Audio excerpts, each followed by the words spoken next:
gentlemen, I would like to call this March meeting of the Quorum to order and welcome everyone in attendance. I'd like to thank all of you for attending tonight. It's always good to see interest in things that is being done. I want to tell you how much I appreciate that. The prayer and the pledge is going to be handled by J.P. Gary McHenry. J. Henry.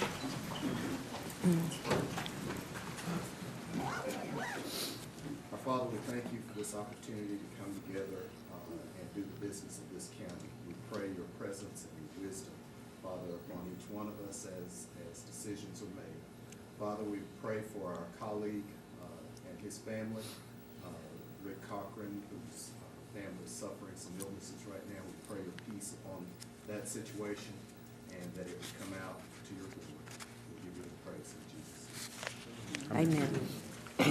Allegiance to the flag of the United States of America and to the republic for which it stands, one nation under God, indivisible, with liberty and justice for all.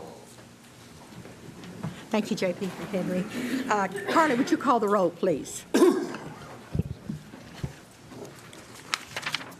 Daniel Balls. Here. Harvey Bowman. Here. Rick Cochran. Robert Dennis. Here. Lisa Ecke. Here. Ann Harbison. Here. Sharon Lloyd. Here. Tom Lundstrom. Here. Eva Madison. Here. Sue Madison. Joe Maxwell. Here. Gary McHenry. Here. Joe Patterson. Here. Butch Pond. Here. Bill Ussery. Here. Quorum present. Before we go into the agenda and so on and so forth, I have a special request from one of our JPs, Lisa Ecke. I'm going to turn it over to you, Lisa. Thank you, Madam Judge. I have invited Judge Zimmerman from the Juvenile Court, Ms. Norma Frisbee, Director of Juvenile Court Services, Ms. Julie Lawrence, Cargill's Human Resource Manager, and Mr. Carl West, Cargill's Complex Controller this evening to speak. If y'all would come to the mic to speak this evening. My purpose is to bring recognition to the CLFC, a diversion program, and to Cargill for their participation in JDC. If you would, Judge Zimmerman, thank you for being here this evening. All right. Well, thank you, Justice Ecke, for being a part of this, partnering with Cargill to help kids and families in Washington County. Specifically, Cargill has donated the food for our continuing Family Connections classes. And Ann knows when we started this several years ago that it's just grown by leaps and bounds. And these are classes where parents and families come together in the evening times after work, and Cargill has graciously donated the food for those meetings. And not only is that a blessing for these families that come, it's a blessing for all the families who get to mingle with maybe people they wouldn't mingle with, and food is a great thing to bring these families together. And it helps because so many of our families are rushing from their job to these classes, and without Cargill's help, I'd be coming back and asking for pizza to be paid for to the Quorum Court. So thank you so much. And let me just tell you, our diversion program, Creating Lasting Family Connections, we've helped over 150 families over the last couple of years, and we have a very low repeat of kids that get into trouble after they do this class. And it's for communication with families to learn how to be more functioning and positive with their dealings with their kids and kids with their parents. So it's a great thing, and we appreciate all that you do. Now, if anyone Ms. Norma Frisbee is going to speak next, if she may, please. You're welcome to go right ahead. Thanks, Norma. I'll be brief. Thank Judge you. Zimmerman pretty much covered it all. Thank you to Justice of the Peace, Ecke, for connecting us with Cargill and Julie.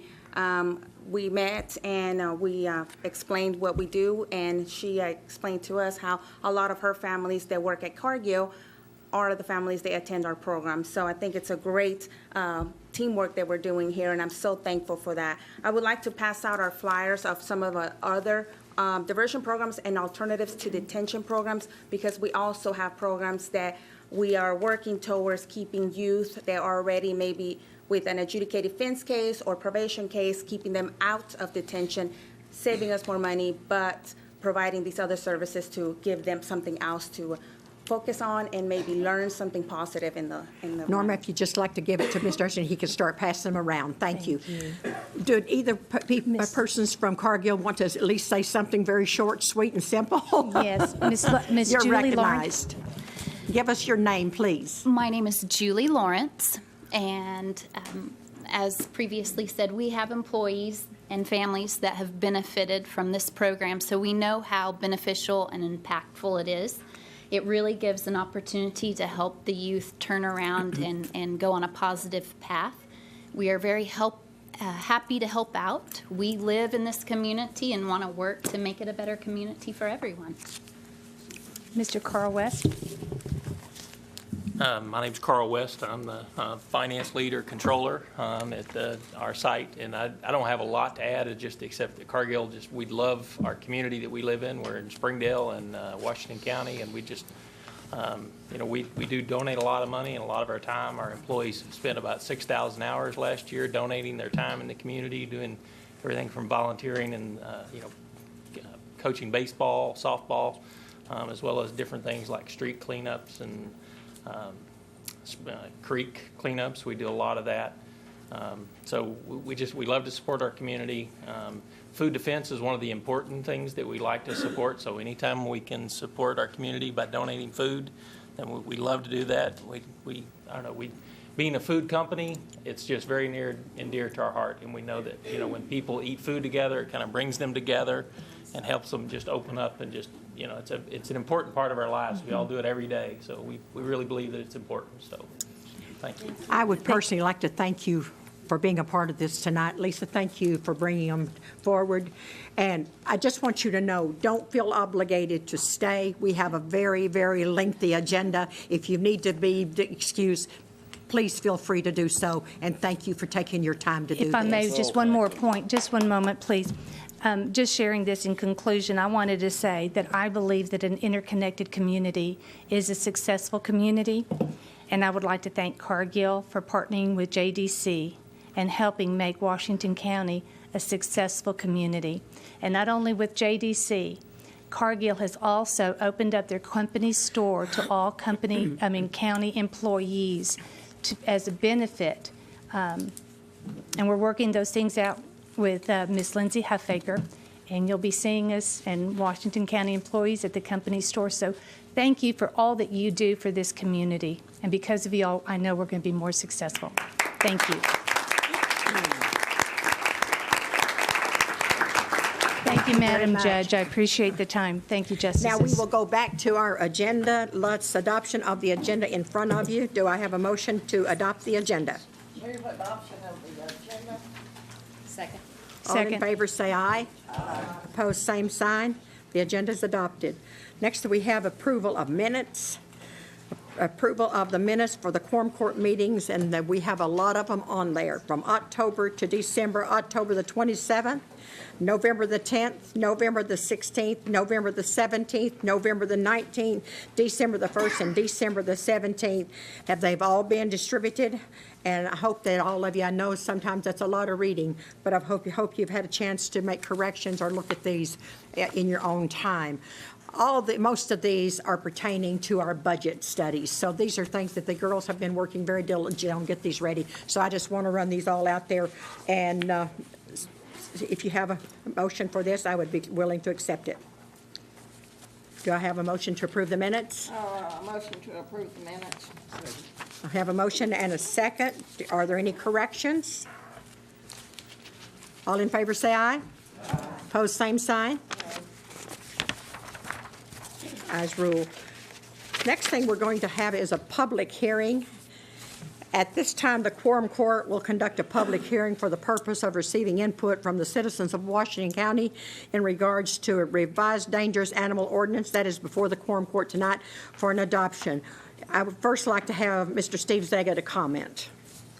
Thank you, Judge. Ladies and gentlemen, what we're about to go into is a public hearing for or about this ordinance. We usually take public comment on the ordinances after the Quorum Court has had a chance to discuss them in a situation where there's a lot of public interest and potentially a lot of public division about a particular subject. The court and the judge can open it up for what's called a public hearing, which is extended public comment. Typically, the procedure works like this. If you're for the ordinance and the principle of the ordinance, there'll be 3 minutes allotted to you to speak. If you're against it, there'll be 3 minutes allotted to you to speak, and I know that there may be people who are neither for nor against, but just want to have something to say about the form of the ordinance or what's going on here tonight. And then, after you've had your chance to speak, the other unusual feature of this, and this may be something that members of the court are not used to in particular, is you get to have some back and forth with the person sitting in the seat. That's not always true in public comment.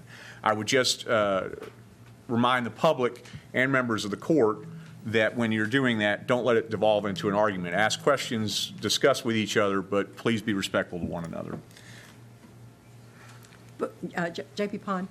Yes, ma'am. I would just like to remind you and maybe request that after each one speaks and their time is up, in order to save some time, if the other folks in the room agree with them, they might raise their hand instead of having applause and all that sort of thing, just to keep things moving along. Thank you.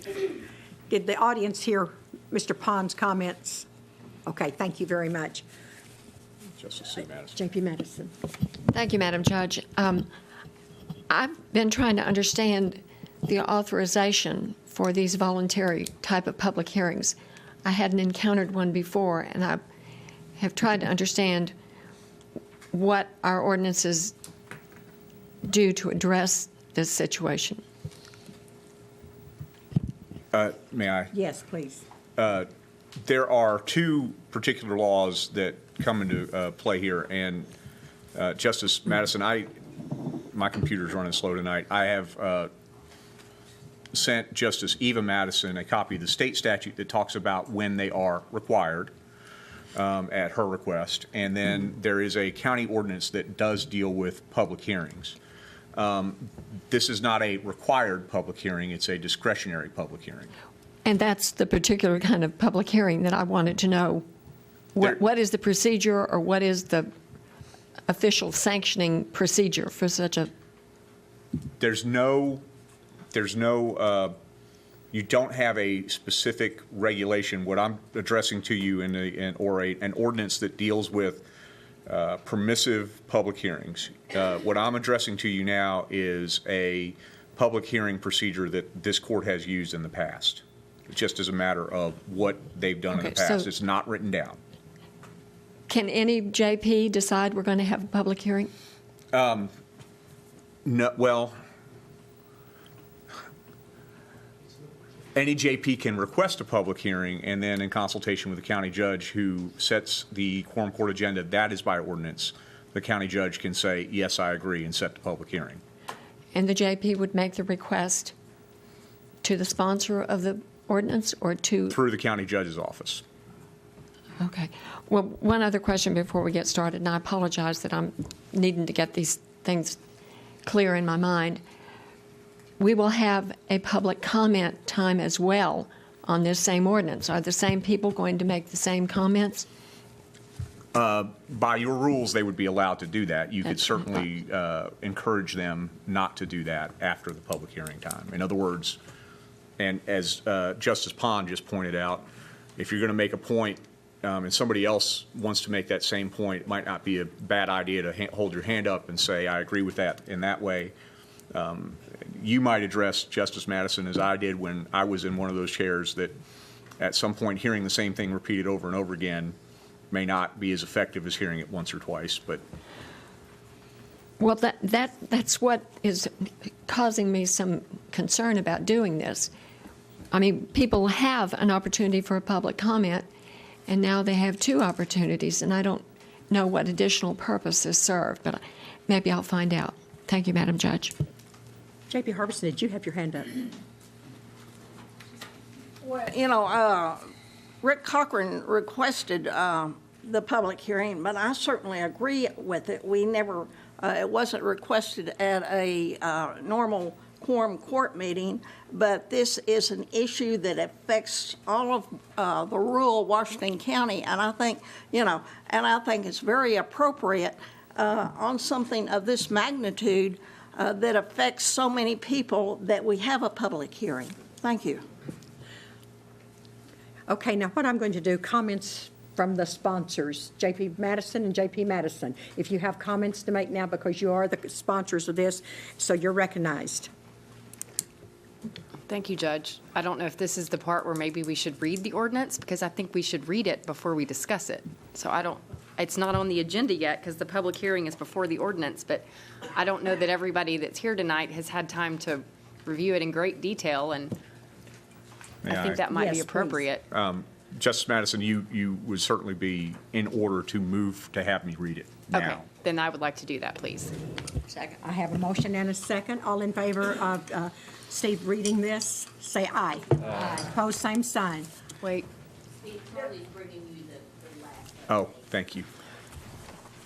Good job, Harrison.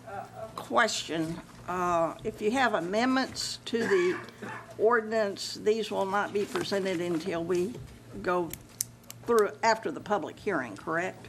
May I address Yes. that? Well, all Justice Eva Madison has asked me to do is read the ordinance out loud at this time. She has not yet moved for adoption of the ordinance, and you wouldn't be able to move for amendments until that motion is made. All right? Ladies and gentlemen, please bear with me. An emergency ordinance amending Washington County Code Chapter 2.7 in regard to dangerous and potentially dangerous animals. Whereas Washington County Code Chapter 2.7 provides for definitions and procedures in dealing with vicious animals, and whereas the term vicious animals should be changed to be referred to as dangerous animals, and whereas a recent tragic event regarding an animal bite in rural Washington County has caused a need for this section of the code to be revised and strengthened, and whereas the Quorum Court finds that animal control issues are matters of local concern for Washington County residents, that the vast majority of funds expended on animal control enforcement, spay and neuter, rabies observation, construction and maintenance of the Washington County Animal Shelter, adoption and euthanasia have been and will continue to be from the county general fund, and whereas animal owners whose animals are designated as dangerous or potentially dangerous pursuant to this ordinance should have an opportunity to appeal that designation, and the most logical forum for that appeal process is the county court, with further opportunity to appeal to circuit court as provided by law. Now therefore be it ordained by the Quorum Court of the County of Washington, State of Arkansas, Article 1. Washington County Code, Chapter 2.7 is hereby amended to read as follows. Article 2, Dangerous and Potentially Dangerous Animals, Section 2.7-21, Definitions. Animal owner. A person or entity that, 1, has a right of property or title in an animal, 2, keeps or harbors an animal, 3, has an animal in his, her, or its care, 4, acts as an animal's custodian, or 5, knowingly permits an animal to remain on or about any premises occupied by him or her or it. Any person who notifies the Washington County Animal Control Officer or the Washington County Sheriff's Office of a stray or potentially dangerous animal shall not be considered the owner of such animal. Exotic wild animals. Any snake or animal of a wild, ferocious, fierce, or dangerous species likely to create harm or threat of harm in any place other than zoological parks, aquariums, laboratories, circus, or other licensed exhibitory shows, or those not under the direct supervision of licensed commercial dealers, state game and fish management commissioners, Federal Wildlife Services, or U.S. Department of Agriculture. Livestock. Any mobile... It's going to be a long night. Any members of the equine, bovine, ovine, porcine, or ratite species and confined domestic hares, rabbits, and mink. Domestic animal. An animal that has been adapted to or tamed to live in intimate association with or for the pleasure or advantage of people, and includes but is not limited to dogs, cats, birds, rabbits, and hamsters, excluding livestock. Poultry, all domesticated fowl, and domestic game birds which are kept in captivity. Law enforcement officer, a public servant vested by law with a duty to maintain public order or to make an arrest for an offense which includes a civilian animal control officer employed by Washington County. Police work dog, a dog trained to aid law enforcement officers and actually used for police work purposes for the protection of the public, including investigation of crime and the apprehension of law violators.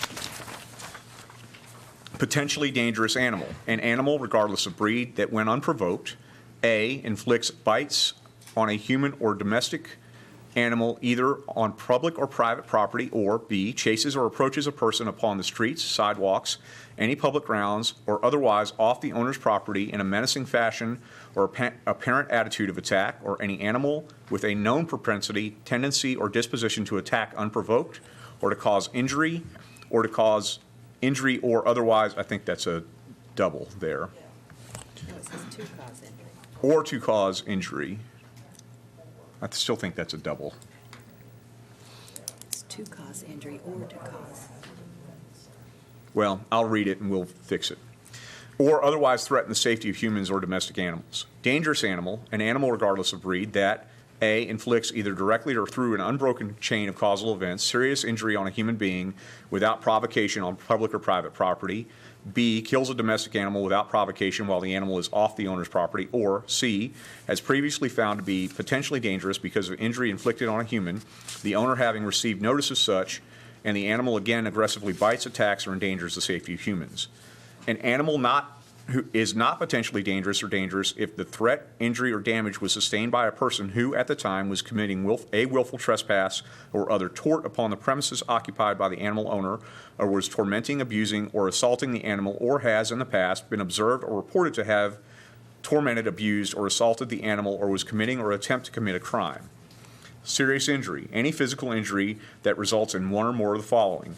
A, fractured bones or teeth. B, disfiguring lacerations requiring multiple sutures, stitching, or cosmetic surgery.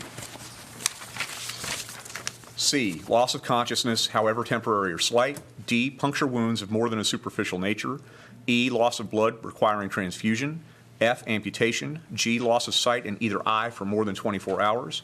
H, loss of or substantial degradation in hearing in either ear. I, failure or substantial impairment of an organ.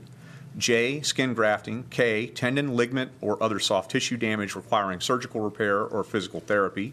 L, cardiac arrest. M, respiratory failure. N, cessation of brain function. Or O, death. Section 2-7-22, potentially dangerous animals restricted. A law enforcement officer shall have the authority to declare and restrict a potentially dangerous animal if the law enforcement officer has probable cause to believe that the animal is potentially dangerous. The declaration must be based upon, 1, the written complaint of a citizen who is willing to testify that the animal has acted in a manner which causes it to fall within the definition of potentially dangerous. 2, bite reports filed with law enforcement or health officials. 3, actions of the animal witnessed by any law enforcement officer or health official. Or 4, other substantial evidence. B, potentially dangerous animals, while on the owner's property, shall be securely confined indoors or in a securely enclosed or lock pen or structure suitable to prevent the entry of young children and designed to prevent the animal from escaping. Such pen or structure shall have secure sides and shall also provide room for adequate exercise protection from the elements for the animal. The animal owner shall display signs of warning of the dangerous animal along with a symbol for same easily seen by children. The signs displayed shall easily be seen from the public roadway. C, potentially dangerous animals, while not in a secure enclosure on the animal owner's property, must be securely leashed with a leash no longer than 4 feet in length and under the physical control of a person 18 years of age or older. When on public property, the animal shall be muzzled in a way that will not cause injury to the animal or interfere with its vision or respiration, but shall prevent it from biting any person or animal. D, potentially dangerous animals must be sterilized and microchipped at the owner's expense at the time the animal has been determined to be potentially dangerous. E, no person may tie or otherwise tether a potentially dangerous animal to any inanimate objects such as trees, posts, mailboxes, or vending machines. F, the county judge or the county sheriff may require the owner of the potentially dangerous animal and the animal owner to attend, complete, and pay all costs associated with an accredited obedience/training class or seminar. The judge or sheriff shall pre-approve any choice of class by the animal owner, and the proof of satisfaction of completion of such training shall be provided to the judge or sheriff, even if such type of training has been completed by the animal in the past. G, the owner of a potentially dangerous animal shall immediately notify law enforcement if the animal is loose, unconfined, bites or attacks a person, has been moved to a different address, or dies, whereupon the owner must provide proof of death. The potentially dangerous animal may not be sold or given away. H, failure to comply with all restrictions of this section will result in forfeiture of ownership of the animal to the county.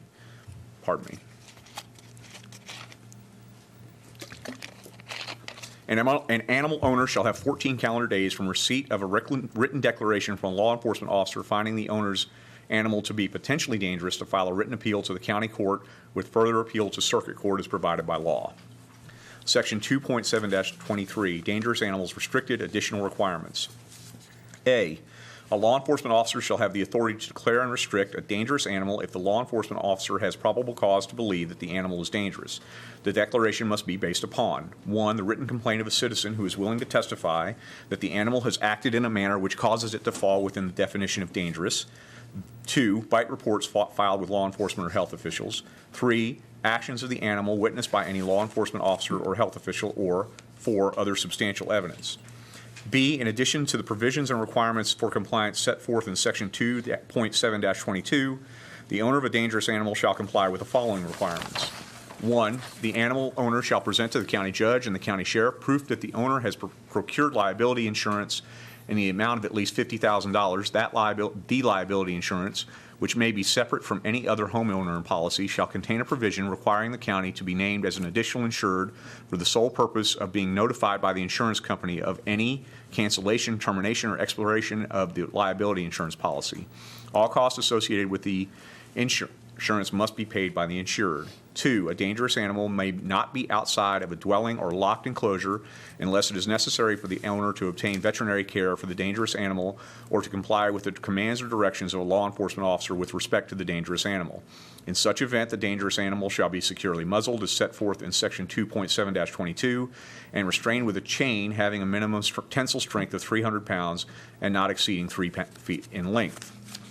C, upon a finding that such animal is a dangerous animal, the district or circuit court may order the animal to be euthanized in a humane manner.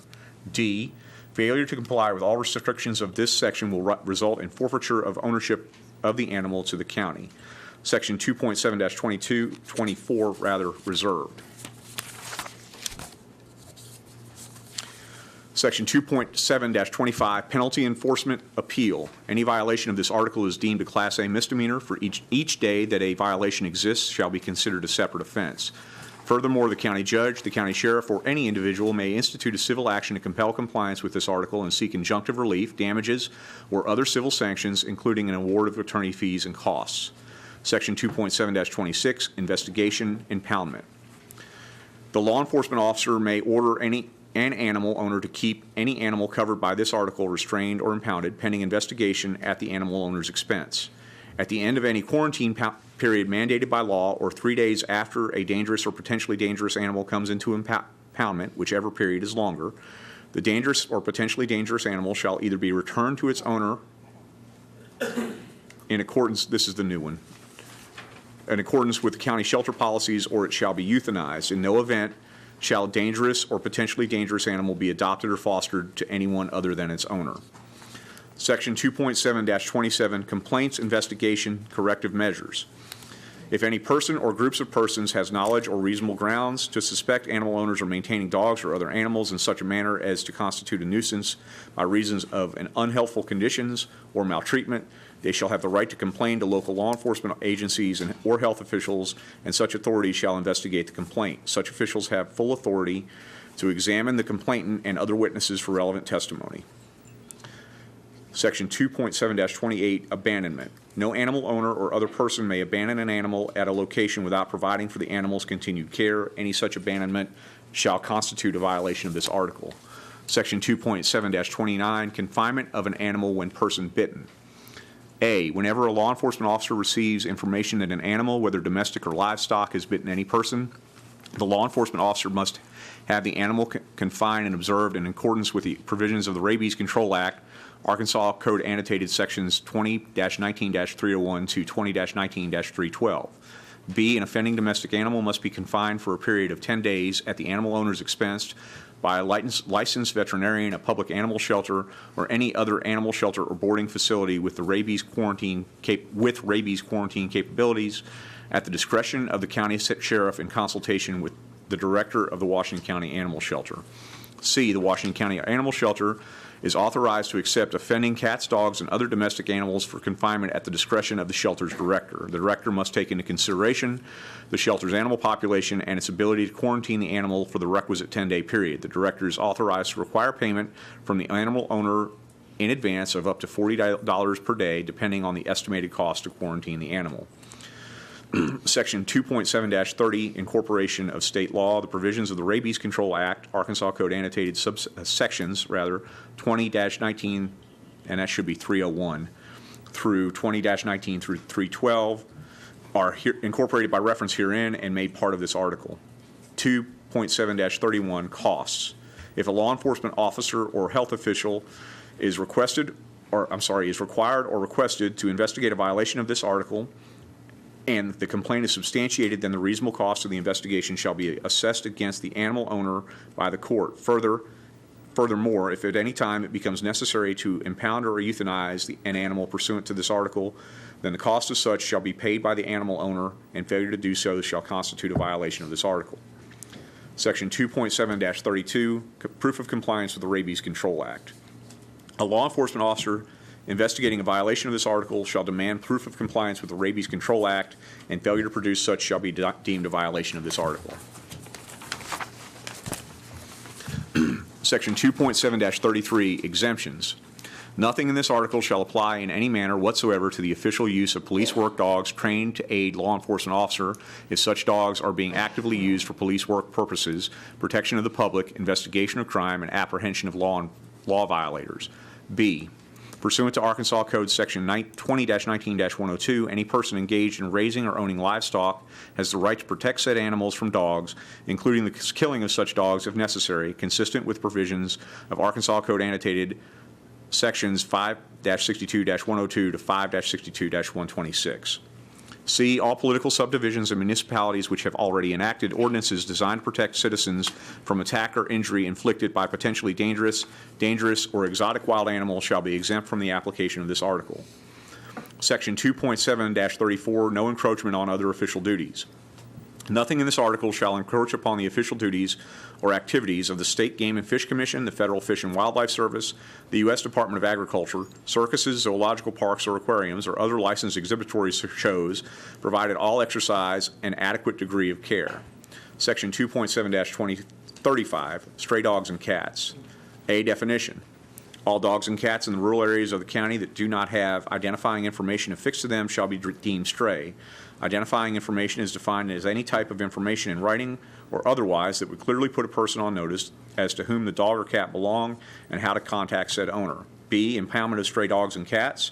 The animal control officer of the county sheriff's office or any other deputy is authorized to take charge and impound said stray dogs and cats at the owner's expense. Failure to claim said dog or cat within 3 days shall subject the dog or cat to adoption or euthanasia. C, dogs or cats with identifying information returned to owners in impoundment. Dogs or cats that have identifying information will be returned to the owner at no cost unless said owner cannot be contacted within 24 hours, at which time said dog or cat shall be subjected to impoundment at the owner's expense. Failure to claim said dog or cat within 10 days, it should be of impoundment, shall subject the dog or cat to adoption or euthanasia. D, violation. This section shall be amendatory to ordinance number 92-34, and a violation of this section shall be punishable if set out therein. E, upon the first violation of the ordinance from which this section was derived, said stray dog or cat shall be microchipped at the expense of the owner. Any dog or cat impounded more than once shall be spayed or neutered at the owner's expense before being released to the owner. In accordance with state statute, all required vaccinations shall be current before the dog or cat leaves the shelter. F, subject to subsection C above, the owner of any stray dog or cat to whom said dog or cat is returned shall pay either 1, $20 per day to the county beginning 24 hours after intake if the animal is spayed or neutered, or 2, $200 to the county if the animal is returned at the owner's option without being spayed or neutered, provided, however, that if a dog or cat was spayed or neutered at the time it came into county custody, the return fee in paragraph F1 shall apply. Section 2.7-36, notification of exotic wild animals. A, any person, institution, or organization that chooses to keep and care for Exotic wild animals as defined in Section 2.7-21 shall notify the Washington County Animal Control Officer in a manner prescribed by the Sheriff's Office. B, upon notification of an exotic wild animal being kept in the county, the Animal Control Officer may visit and review the manner of containment of said animals. C, exotic wild animals must be contained in a manner approved by the U.S. Department of Agriculture and must be contained in a cage, fenced, walled enclosure, building, or any other structure that is of sound construction so as to prevent said animals from escaping. D, owners or caretakers of exotic wild animals shall post at the nearest access to a public roadway at least one notification of such animals and warning against illegal or unsupervised entry onto the property. E, the Animal Control Officer will provide a copy of these regulations to those who submit a notification. F, this section applies only to the unincorporated portions of the county and those unincorporated municipalities that do not have the same or a similar ordinance in effect, and it shall be applied to all current and future residents, institutions, and organizations of the county that keep and care for exotic wild animals. Article 2, any animal previously designated as a vicious animal pursuant to the then existing version of Washington County Code, Chapter 2.7, shall retain that designation, and all restrictions to applying to said animal shall continue to apply from and after the effective date of this ordinance. Article 3, severability clause. If any court of competent jurisdiction finds that any section, clause, sentence, or phrase of the ordinance from which this section was derived is invalid or unconstitutional, that finding in no way affects the validity of the remaining portions of this ordinance from which this section was derived. 4, emergency clause. It is hereby determined that it is in the public's best interest for this ordinance to be effective immediately, and that the general health, safety, and welfare of the citizens are affected by such for the reasons as set out above. Therefore, an emergency is declared to exist, and this ordinance shall be and is effective from the date of its passage. Thank you, Ms. Jackie Massey. You're recognized now. Thank you, Mr. Zagia. Want to read it again? No, just kidding. I'm all set. I thought it was important that we go ahead and do that despite the length. Some of what we heard is already part of existing code, so we're not really changing everything, but we are changing a lot of it. I did want to tell you that on page 3, the to-cause injury is a duplicate. So, okay. That was part of the Benton County, Washington statute, so I just verified, and that just was a typo. I just want to comment that it has been just over a month since Mr. Richard Holt was attacked and bitten by the dog, and I think many of us have seen the pictures, and he was severely injured. And I was glad to see he's walking tonight as opposed to on crutches. But it's been a full month already, and with the weather outside, there's going to be more people out there on the road, and I have heard from an overwhelming number of outdoor enthusiasts, whatever their interests are, supporting this ordinance. And I wanted to address sort of 2 specific issues. One, I don't think we're moving too fast on this. I don't know how tonight will go, but I think we do need to move with some speed to address this issue because there's a risk. There's a risk to the public, and I would say that our existing laws have been inadequate. And it's a shame that it took Mr. Holt being seriously injured for us to get to this point. But what better reason to have it be that we move quickly? And I hope that we can move quickly with this, because if we actually wait for the whole process to run its course, then we might be looking at the summer before this were to take effect. And I know there's a lot of people anxious to get out there next week for spring break and be on the roads and do things, and I think we don't need to waste time. The other thing is that we have not started from scratch with this ordinance. When I sat down to draft the ordinance, we had the benefit of our staff had gathered for us several ordinances that existed already. Fayetteville has had a similar structure with their potentially dangerous and dangerous animals for over 10 years. And that was used in crafting this. The city of Prairie Grove and the city of Springdale have similar restrictions that they've had in place for a number of years. The most helpful law that we used has been on the book in Washington State. It's a state law, and then therefore many of the counties have further refined that. So we have not started from scratch. We're not making this up and trying to forge new ground here. This is tried and true legislation that's worked elsewhere, and if we don't have to reinvent the wheel, let's don't. So I'll close with just one more comment. Mr. Holt's story was unique to all of us, but what I have learned through this process is that Mr. Holt's experience was not unique in Washington County. We will all remember that at one of our ordinance or committee meetings, Miss Diana Dunn came forward and explained what had happened to her. She was not bitten, but she was thrown off a bike and suffered very serious injuries. She had a bone that I think shattered, and she's had a plate. She has vision trouble as a result of the head injury she suffered. She had a very significant injury as a result of a dog attack. And I was contacted this week by someone who lives in my district who had a very similar experience to Miss Dunn's. He was riding out in the county. A group of dogs attacked him, approached him, knocked him off his bike. He shattered his collarbone. He too has a plate in his arm, and he was out of work for 3 months. That was in August of 2014, and he has not been able to bike since and probably won't. He's a little afraid to go back out. People really want this ordinance to pass because they need it. And I realize it's not the solution for all the issues, and I hope that the court will continue to work on improving animal issues in the county. But I'm glad that I've worked through with our animal shelter director and also the sheriff's folks. I think they're pleased with the way this has turned out. And so I'm glad that you are all here tonight to listen to this and to offer your insight and your experiences. But I'm really ready to get this going. And for the animal lovers out there, I did make sure that the humane aspects of this comply with ASPCA standards. So with respect to the muzzling and the confinement conditions, I followed their guidance so that we weren't putting these dogs in inhumane conditions. Dogs that are left under these designations can live very happy lives with their owners. We need to keep them away from people they might harm. So thank you, Judge, for letting me comment.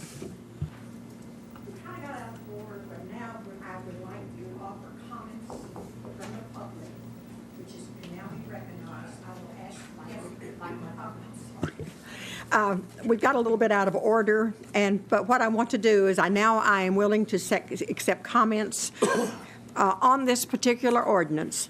If you'll please come to the podium, state your name and address for the record before you comment. Now, again, let me say one thing. Please, let's don't repeat ourselves over and over. We have a lot of people that may want to be heard. I want to give everyone an opportunity, but let's don't all of us say the same thing. J.P. Pond made the suggestion, if you're in agreement with what someone says, just raise your hand to let us know that you're interested in that. I am going to ask Attorney Zaga to please explain the rules a little bit again so that each one will know it applies to all. Thank you, Judge. In general, the format is for and against, although, as I said at the beginning, people may just have input into specific sections or may have questions. But we're asking you to hold your comments to 3 minutes apiece. I'll keep the time and I'll nudge the judge as your 3 minutes are winding down and let her know when 3 minutes are up. If somebody on the court wants you to finish your thought, they can ask the judge to let you do that.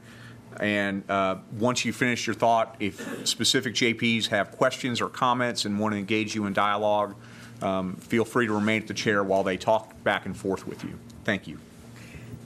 Another thing, we will take for and against. We'll take turns back and forth. So whoever wants to be recognized first, raise your hand and come to the podium. Now, don't be shy.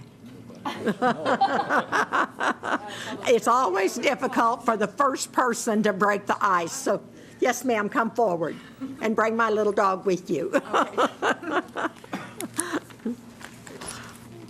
Just give us your name. Recognize yourself for us. Name's Carol Hunter. And, okay, this is Joey. He's my little service dog.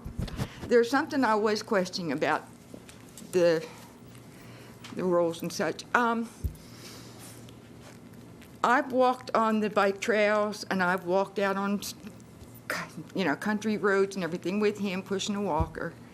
And you come across a lot of people that have, I've got a service dog, and that dog is barking and growling and doing everything to you. There was no mention about if somebody had a service dog and it misbehaves, are you going to do it? I mean, how is it going to be treated different?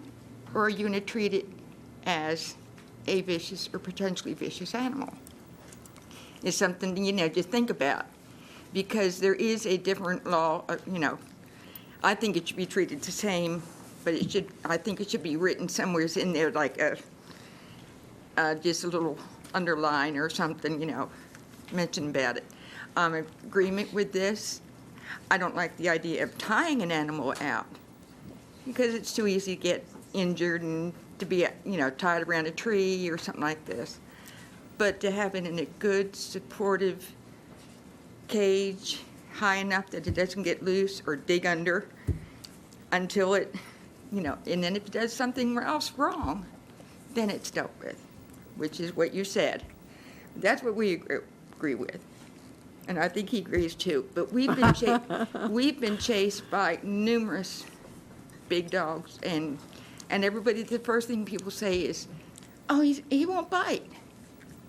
He's okay. He's a service dog." And I look at it and said, "That's a famous last word, is he won't bite," especially if they're not on a leash. I mean, it's scary. I mean, I've had to stand there and hold him up in the air and have these dogs licking at his toes trying to grab him out of my arms. So, we're done. Thank you very much. Anyone else?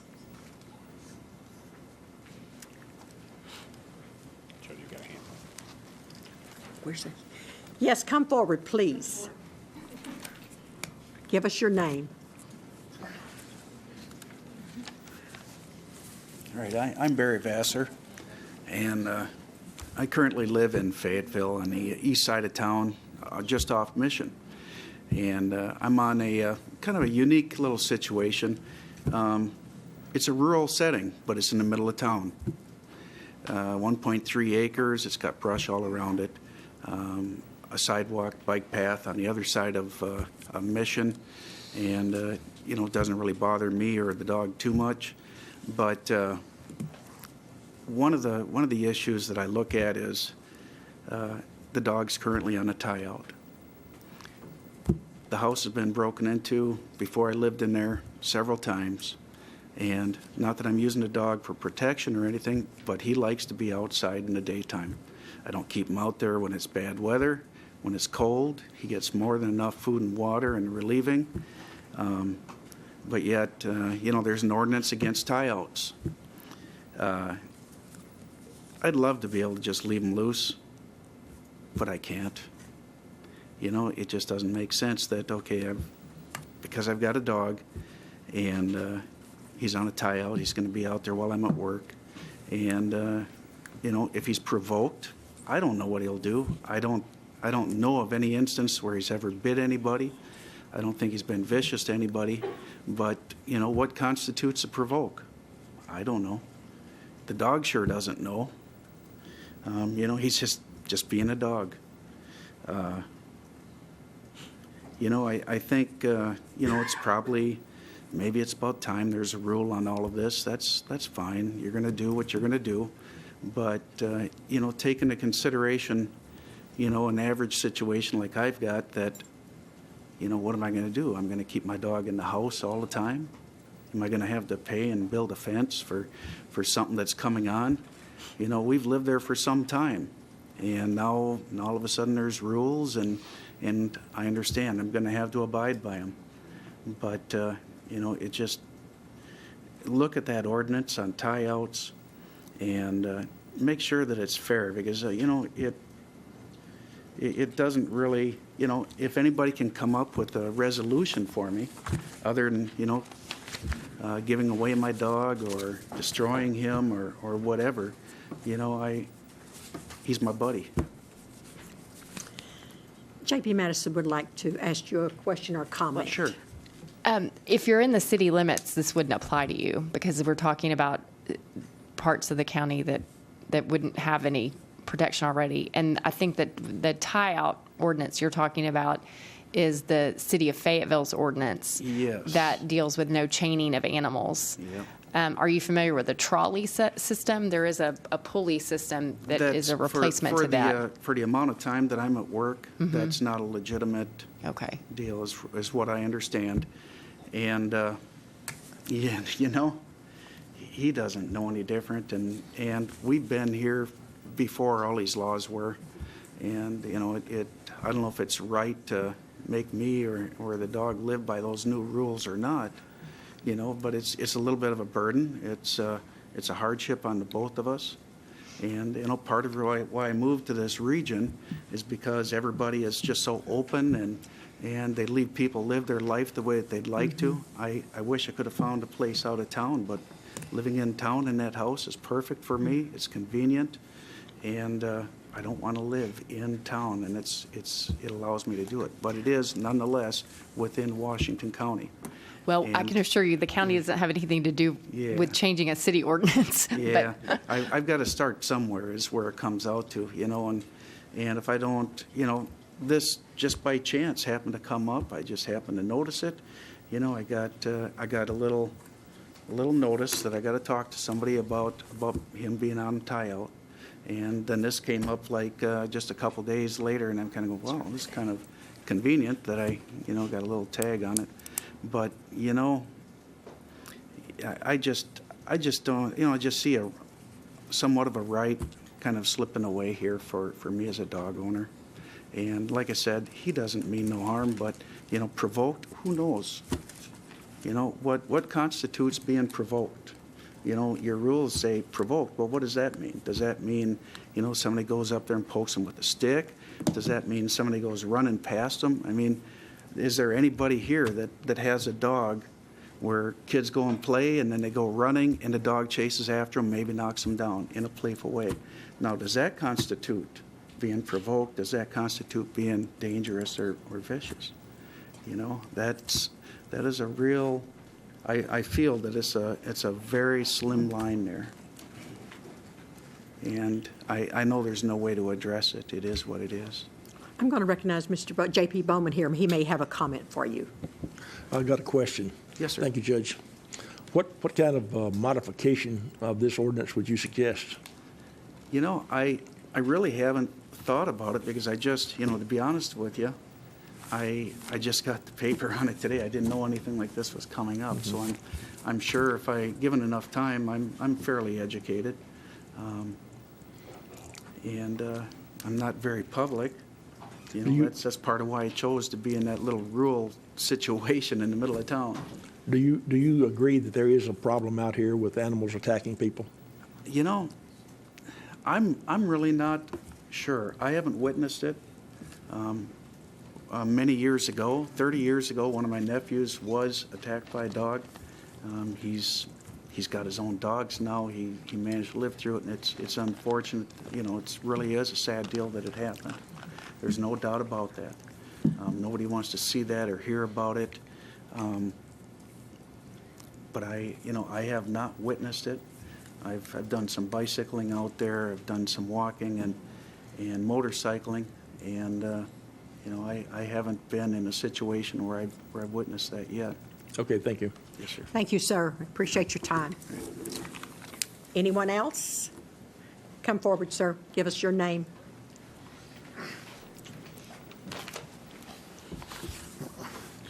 My name is Calvin Bertram, and I live just west of Farmington, just right there, little no man's land between Farmington and Prairie Grove.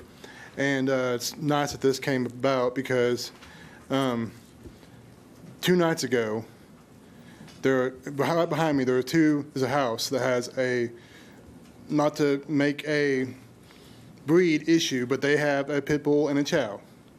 And for the third time, those 2 dogs have attacked my neighbor's dogs. One neighbor lives out and they have a fence, and their dog was attacked, and then one right beside me, I have a privacy fence, my neighbor has a privacy fence, and those 2 dogs dug under my neighbor's privacy fence to get to the 2 dogs behind that fence. They dug under that fence and attacked the dogs and caused them serious harm. They were bleeding, and the other dog, neighbor right on the other side, that dog was seriously injured as well. And it's happened 3 times.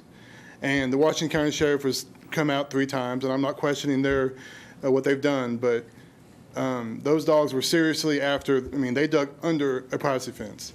And I have a privacy fence. We put that up to contain our dogs, me and my neighbor, and I have 2 small 6-month-old puppies that I fear for. not only as my children's pets, but as an investment and my property, because there's nothing stopping these dogs. They're in the fence is surrounded by a barbed wire fence right behind my privacy fence. And there's nothing to stop those dogs, obviously, to come under my fence and get to my dogs. I'm not sure what's causing them to do that, but we've done our part. We've built our privacy fence, but these dogs are just run loose back there. They can go to Springdale if they want to. I'm very concerned for my dogs and for my property and my fence. I mean, they've done property damage to my neighbor's house twice, and like I said, it's been 3 times that my neighbors have called the sheriff's office on these dogs, and that seems a bit excessive. That these dogs, and I'm very glad this ordinance is coming. I'm so much for it because, my dogs are little, and it won't take nothing for those 2 dogs to come and kill my dogs. I'll be left with nothing but 2 sad kids, and some serious money loss. I mean, they're a full blood Cocker Spaniel and a full blood Golden Retriever. So those, as you know, those are expensive. So I'd say it's not just the. Your time's up, Okay. sir. Thank you very much. ma'am. Does anyone have any comments for him? Thank you, sir. Thank you. Yes, ma'am. Come forward, please. Give us your name. Susan Parlier, and I live in West Fork. And I'm really grateful to see that you're doing this ordinance, and I just saw it for the first time tonight, and I'm impressed with it. I think you've done a great job with it. I just want to share a few of my stories as well. I walk for pleasure and for exercise where I live, and 6 years ago I retired, and I'm walking a lot more. And I can't tell you the number of incidents that I have had walking on Sugar Mountain Road just for pleasure. I have had incidents with 3 pit bulls, 2 German Shepherds, 2 boxers, even a Great Pyrenees. Now, I was raised with dogs, and I'm not afraid of dogs. I like dogs. I know how to read their body language. I know which ones are aggressive and which ones aren't. There are some neighbors who live out there who own a Doberman Pinscher. Many people are afraid of those. That dog can run at me and leap on me. It's not a vicious animal. It's never been vicious. I can discriminate between them. But 5 years ago, I got a concealed carry permit for dogs, not for protection against people, because of these dogs. One of my closest neighbors had a pit bull on site, owned by his son, who was living with him at the time. He had instructed him to keep it behind the chain link fence. It was a good fence, well designed. Son did not follow his directions. I was walking. I heard this roaring sound coming from across the field. This dog was dead on me.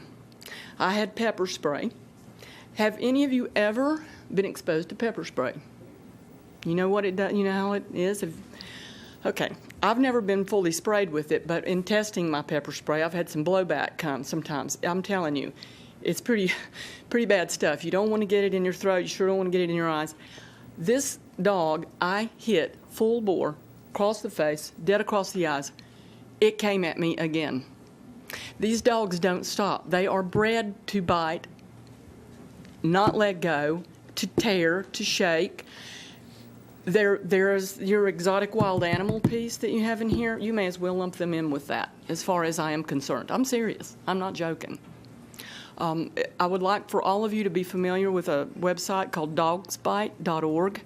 These people began to keep statistics and data on dog bites across the United States when the CDC stopped keeping data on dog bites and fatalities by breed some years ago. I imagine that was probably political. I don't know why the CDC stopped keeping that type of data.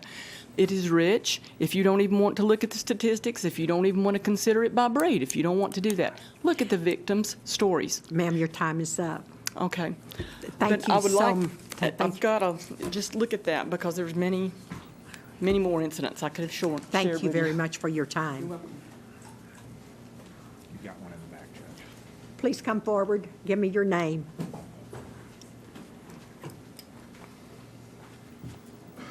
Hi, my name is Sarah, and I live in Fayetteville. I've lived in Fayetteville since 2008 when I came up here for college. So I am a former state employee. I worked for Benton County Division of Children and Family Services as a child abuse investigator for 2 years. I also did a number of Washington County cases since I reside in Washington County, and they needed a lot of help, so I helped them a lot. I did do a lot of rural areas as well as apartment complexes, you name it, I've been there. I've had to park down way below and hike up to people's houses who live out in the mountains. And so I've came across a number of animals, a number of different types of breeds. I've heard a lot of stories about people being hurt. Yes, I've been hurt by dogs before when I was younger. They were of no breed, source, or anything. But I can tell you I only got hurt once on the job, and it was by a dog about this big, and luckily I was wearing boots, and took just a little shake for him to get off of me. I've came across a number of breeds, including pit bulls, and none of them were ever aggressive towards me. So I would think out of hundreds and hundreds of cases that I've done and worked on where I was required to go onto people's property, go through a fence, go by someone's dog, I've never been attacked. So you would think with statistics like that, there wouldn't be I believe, a breed issue. I just wanted to state that. I also wanted to say, if to protect state employees who do this type of jobs, if I'm at a home and there's cars out front and there's allegations of child abuse, I'm going to walk in and go on this property regardless of what's going on. I'm not going to sit and wait for police backup sometimes, even though sometimes that's best.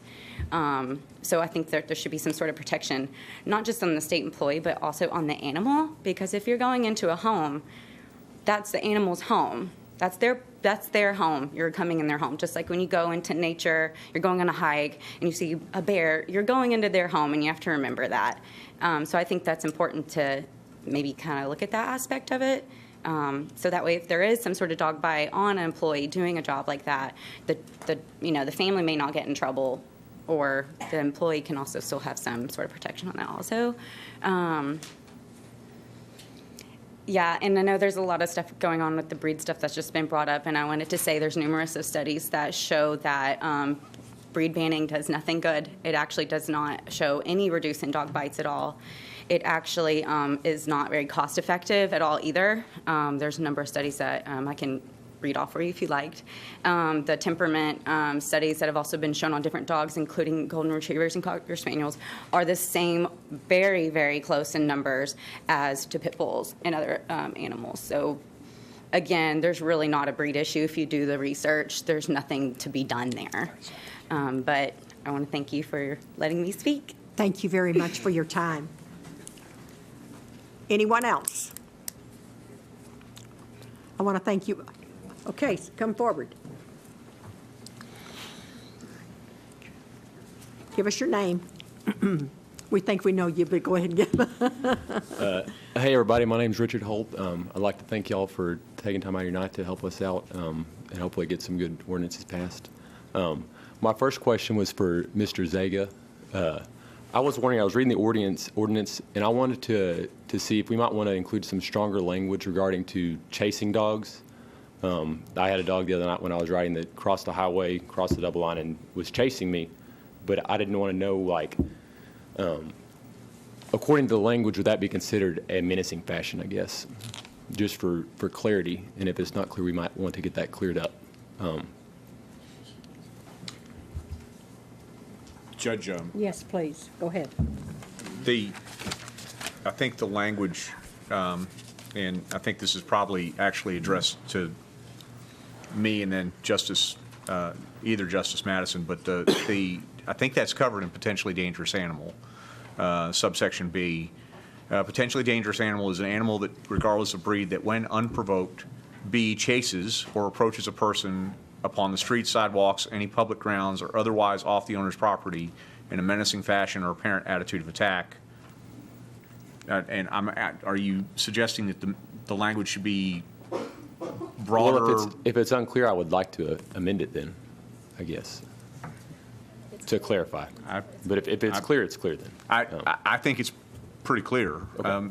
It's got elements of, it's got to be in public, it's got to be off the property, it's got to be menacing, and you would have to, for purposes of working this and testifying in court, you'd have to say more than the dog was, just running beside me wagging its tail. And I think you'd be able to provide that kind of testimony based on what you just said. Okay, I just want to clarify that. The next thing I had to bring up was there's an issue with the implementation of this. Currently, there's no way to report these attacks, and I know we're working on it, but I just wanted to bring that to everybody's attention that as of now, there's not even a way to email the sheriff's office if you have a concern.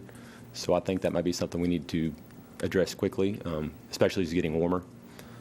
And then the third issue that I see arising is that municipalities within the county are not required to abide by this law, as my understanding right now, unless they adopt it for themselves. So I just want to make sure that everybody's aware of that, when we're doing this. And just for public comment, I don't think that we're making it a breed issue that some people have stated. And I also I do think we do have an attack problem and an aggressive dog problem in the county. Yes, go ahead. Thank you. I just wanted to respond because you and I talked about some of these concerns already. If this passes, I do hope to work with the sheriff's office to find a good way to implement this that's user-friendly and not burdensome for the sheriff's office, because I think what people don't know is that the sheriff can give me the percentage. The sheriff's office receives an overwhelming number of animal calls. It's clearly the majority of the calls that they receive. And so it's a lot of calls. And so it's challenging for them to try to do it all. And I know that's sort of just a practical problem, but I am aware of the issue, and I intend to work on that. One thing we've discussed is, although we don't have necessarily the power to impose it on municipalities within the city, we do business with the cities by virtue, some of the smaller cities in the county, by virtue of them using our shelter. We have a contract. We talked about perhaps somehow incorporating that. I don't want to run anybody off from using the shelter. I want to keep those relationships with those municipalities, but at the same time, we may have a way to work with those cities to get them to follow it by virtue of them working with us on animal control issues. So, and I agree with you.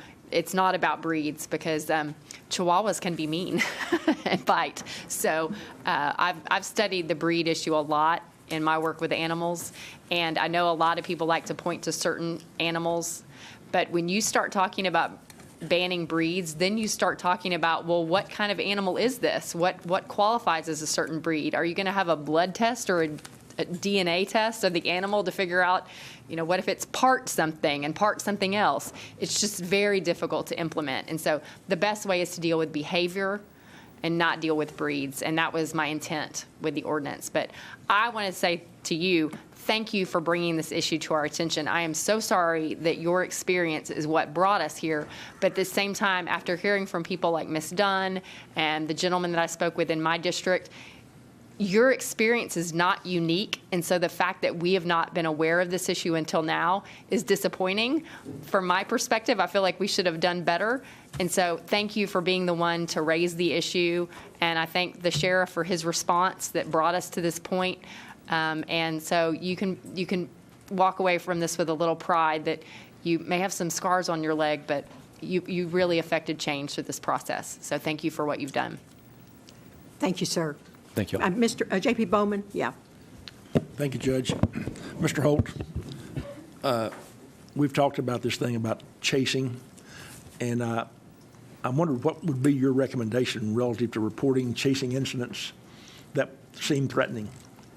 I mean, I think it's important that a responsible dog owner would have effective control over their animals at all times.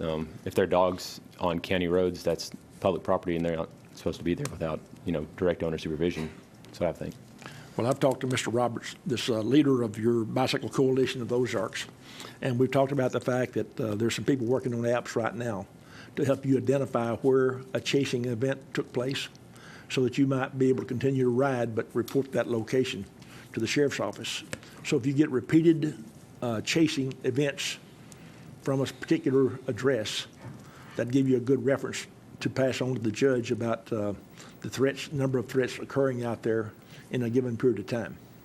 So hopefully that app situation will be able to help identify those problem areas right away. But thank you for coming and sharing with us. Thank you. Thank you, sir. Anyone else? Yes, please come forward.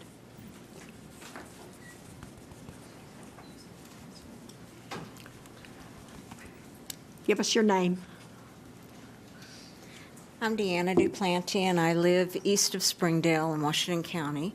And, I'm really grateful that this is changing to a dangerous animal situation. I'm just hoping that I have been dog bit twice. Was forced off my bike this summer. When that was called in, the deputy said, "That damn dog." So this was a repeat offense. I'm just hoping that with this ordinance that it will be followed through and the officers be encouraged to retain the dogs. Also would be supported through their facilities to retain the dogs. In my biting situation, 3 days later, the dog was running loose. I had to defend myself again. With the situation where I was forced off a bike, I was T-boned, 2 dogs, laid in the middle of the road. The mentality of the owner was, I'm not going to turn around. If I don't see you, you're not bleeding in the road. So the dog was not retained again. So will the officers be supported in retaining the dogs and making these pet owners aware that they are putting their pets in danger along with people? I could have been a child at a bus stop as easily as a bike rider or runner. Will they be supported? Thank you, ma'am. Yes. I'm agreeing with her. Oh, okay, good. Yeah. Come forward, sir.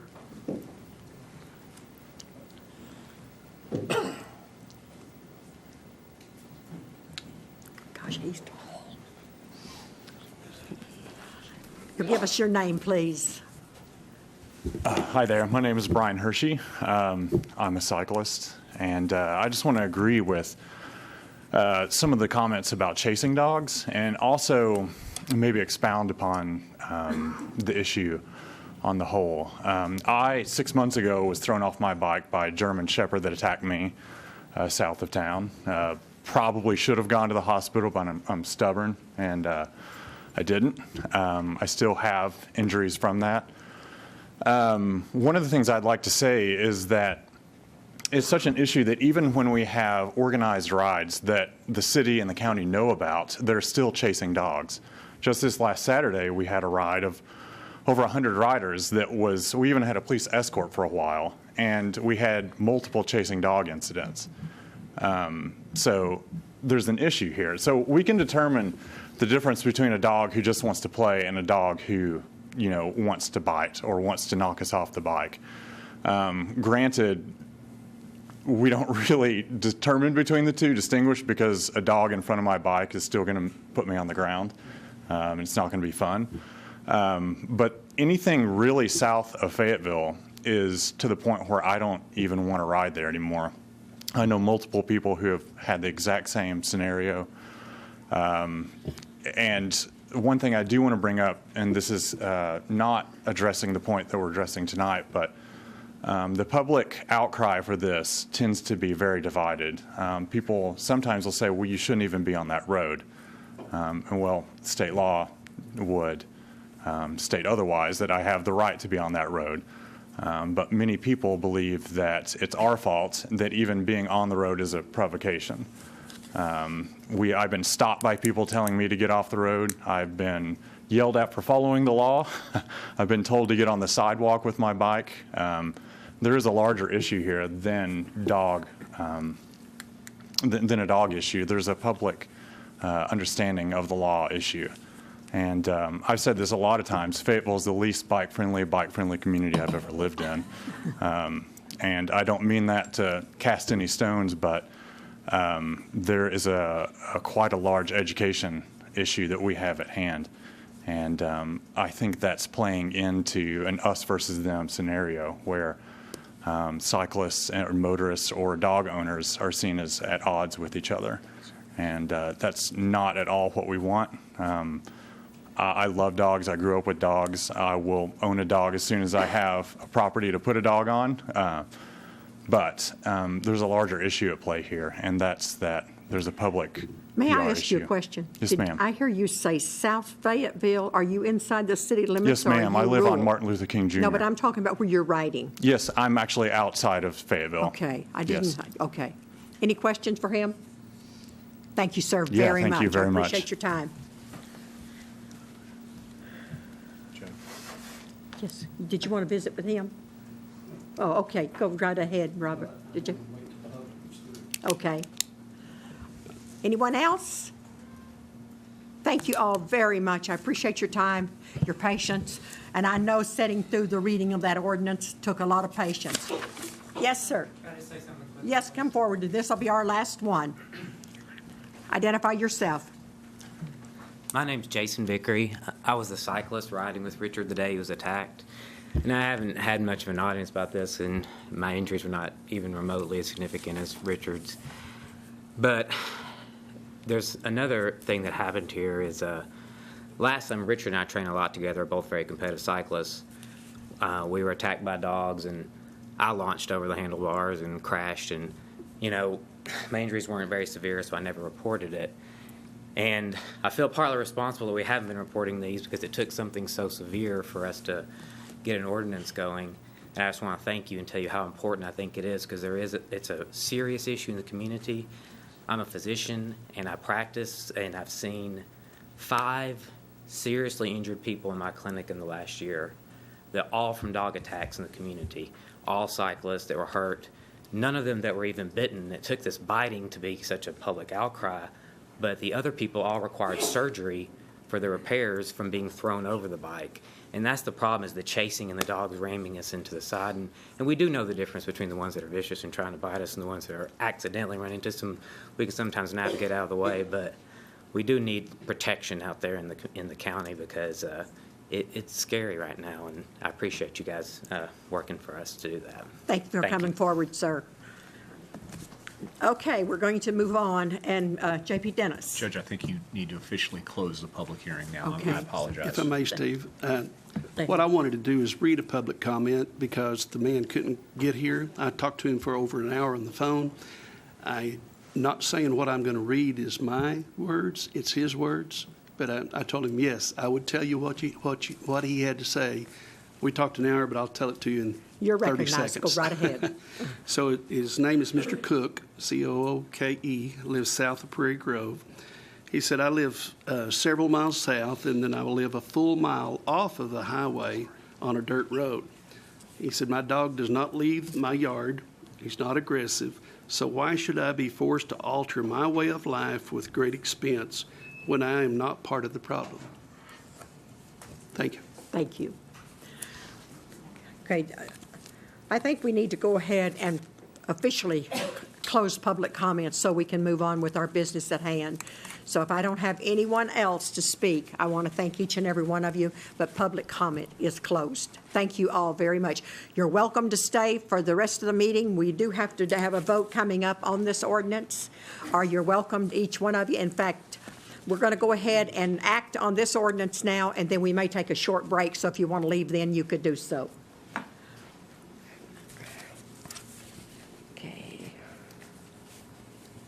Do we have any comments from the group around the horseshoe? About the one on the ordinance or what? About the ordinance? Yes, we're going to go ahead, yes. I have a quick question. Thank you, Judge. It's kind of confusing because Steve's already read it. Yes. So I don't want to have to read it again. All right. I'd just like clarification, and this might be to J.P. Madison, one of the J.P. Madisons. On 2.7-22, under C, please explain to me why we have a leash no longer than 4 feet there, and then on 2.7-23, in the second section, we have a leash no longer than 3 feet in length. I'm just having a concern about that. Yes, go ahead, you're recognized. The idea is actually that as the animal gets more dangerous, there's a greater restriction. That was actually what was in the Benton County, Washington statutes. So a dog that has not actually harmed anybody but has just been aggressive gets a little more leeway. Okay. But once they're sort of in that they've bitten somebody category, they're on literally a shorter leash. So part of that, addressing the length of the leash, is to address all of these retractable leashes right now. Because those, if you've ever been around one of those, they don't really control the animal very much because they go out so far. And so the idea is that we really need to restrict the length so that the animal stays within the control. Part of it's control, part of it, and part of it's just making sure that the animal's close to the owner. And I felt that was probably it also, but then I wondered if that was confusing when you have to decide, okay, this one's at 4 and this one is at 3. I borrowed that from somebody else, so Okay. tried and true from somebody who's done it before. Okay, thank you. Okay, I'm going to recognize Mr. Zaga here. He needs to make some comments for us. As we're on the agenda item, ladies and gentlemen, and I don't know while it was up if Justice Madison moved to adopt, or asked for it to be read, unless you want me to read the entire ordinance again, I would suggest that the appropriate thing to do would be to move to suspend the rules and place it on first reading by title only. However, with this proviso, I think that there is Justice Eva Madison pointed out, there is a typo and that just needs to be struck as a scrivener's error. So with, everybody's up and down, it doesn't even need to be an amendment. We'll strike that second or cause on page, or to cause on page 3. And then when you're ready to discuss it amongst the court fully, just please have me read it by title only. Thank you. Yeah, please. Yes, you're recognized. There was one other issue on page 7, Ms. Speaks, I think I'm probably speaking to you. It goes CDI, I think it should be E. I didn't know if we caught that. Okay. So can I ask Mr. Zaga a question? Because this has got an emergency clause on it, is there any different procedure, or is this, that's what I don't know. No, you would read it once, and it would take 2/3 to adopt, unless somebody moved to essentially sever the emergency clause off, amended it by striking the emergency clause. In which case you'd throw it on to first reading, and then you would go through the process. You'd have to go through a regular ordinance process in that case. By virtue of having the emergency ordinance, if it passed on first reading with a supermajority, it would pass. It would pass. Okay. Then I move to. I have one thing. Oh, may I just do one thing? Well, let's go ahead, and because I've got some discussion, I've got to do. Well, there's a spelling error. Oh, here's our and the teacher coming out. yes. Go ahead. In 2.7-22, number 3, law enforcement officer or Heath official. It should be held. Oh, I thought I caught all the Heaths. Sorry. There were some other Heaths. It just bothered me. Okay, no, thank you. Ms. Speaks, did you find it? Okay, thank you. Okay, so at this point, I would move to pass 7.2 and suspend the rules and allow Mr. Zaga to read it on first reading by title only, since we've already read it. Second. I have a motion to suspend the rules and place it on first reading. Do I have a second on that? Okay, I'm sorry. All in favor, say aye. Opposed, same sign? Wait. Okay. May I speak? Yes. Justice Eva Madison, I think you combined two motions. I think you want to have me read it and then move to adopt. Okay, so I move to suspend the rules and put it on first reading by title only. Second. Okay. Now all in favor. Okay, all in favor again, let's say aye. Aye. Opposed, same sign? Okay, we're ready.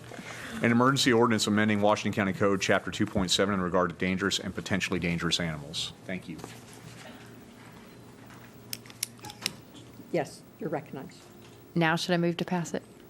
Well, we need some discussion here. Well, that's fine. I think Okay. Okay, I move to pass 7.2. I have a motion and a second. Now we have got discussion. First, I've got J.P. Lundstrom here. Well, I don't really know how I want to approach this.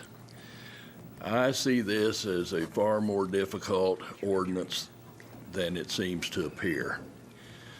You have two different groups of people with two different sets of rights to begin with. State law gives bikers the right to ride public roads, no doubt about it. There is no law against a farmer owning an animal. And some of those animals have been out there long before the bikers started going out. And when a lot of dogs see a strange vehicle going down their road, sometimes to protect their own property, they will chase it. One of my problems with this is before anything's going to happen, the incident has almost always got to already happen. The way it's set up right now, somebody's going to have to get bitten or knocked down or something before anything starts. If somebody calls and says an animal chased me today, then a deputy's got to go out there and investigate that somehow. How, I don't know. You know, the animal probably doesn't have a collar or anything else on it. He may not even know what house it belongs to. And then is he going to take the rural person's word for the animal not chasing the biker, or the biker's word that it did chase him?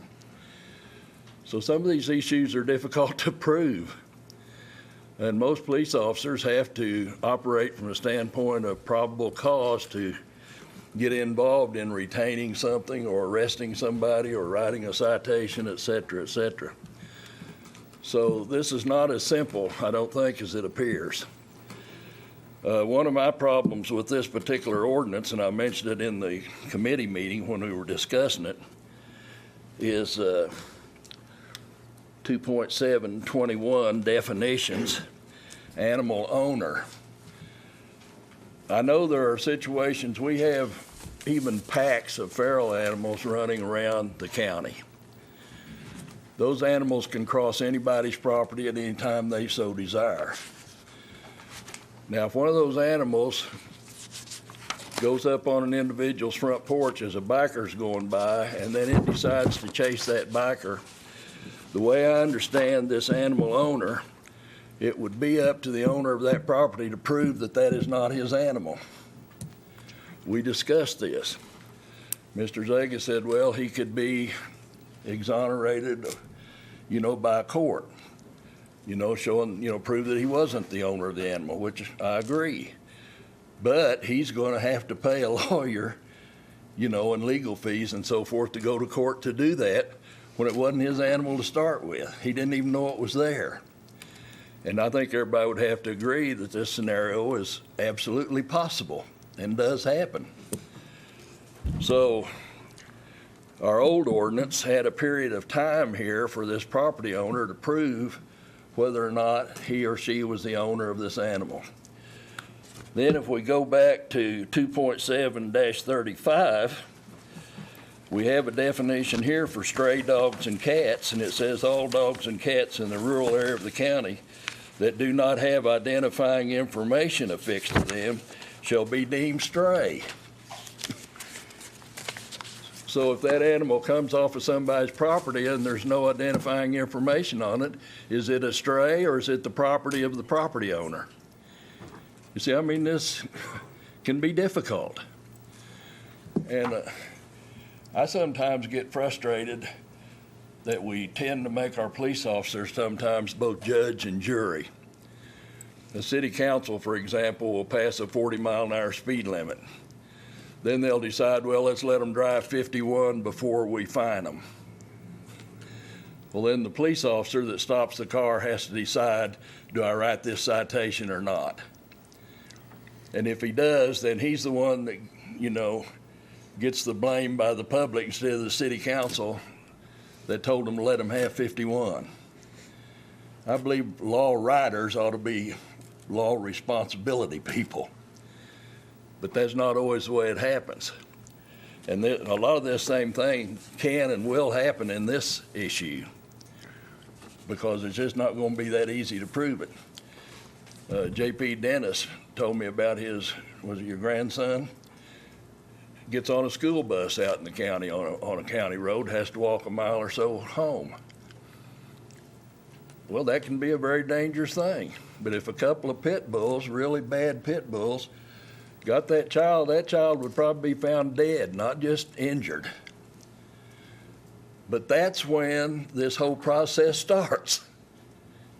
Then somebody's got to determine who do the pit bulls belong to, yada, yada, yada, on down the road. So, I like this ordinance in a lot of ways, because if the sheriff and his people can actually identify and prove and, confine some of these dangerous animals, that obviously would be a benefit to the county. I can't argue with that.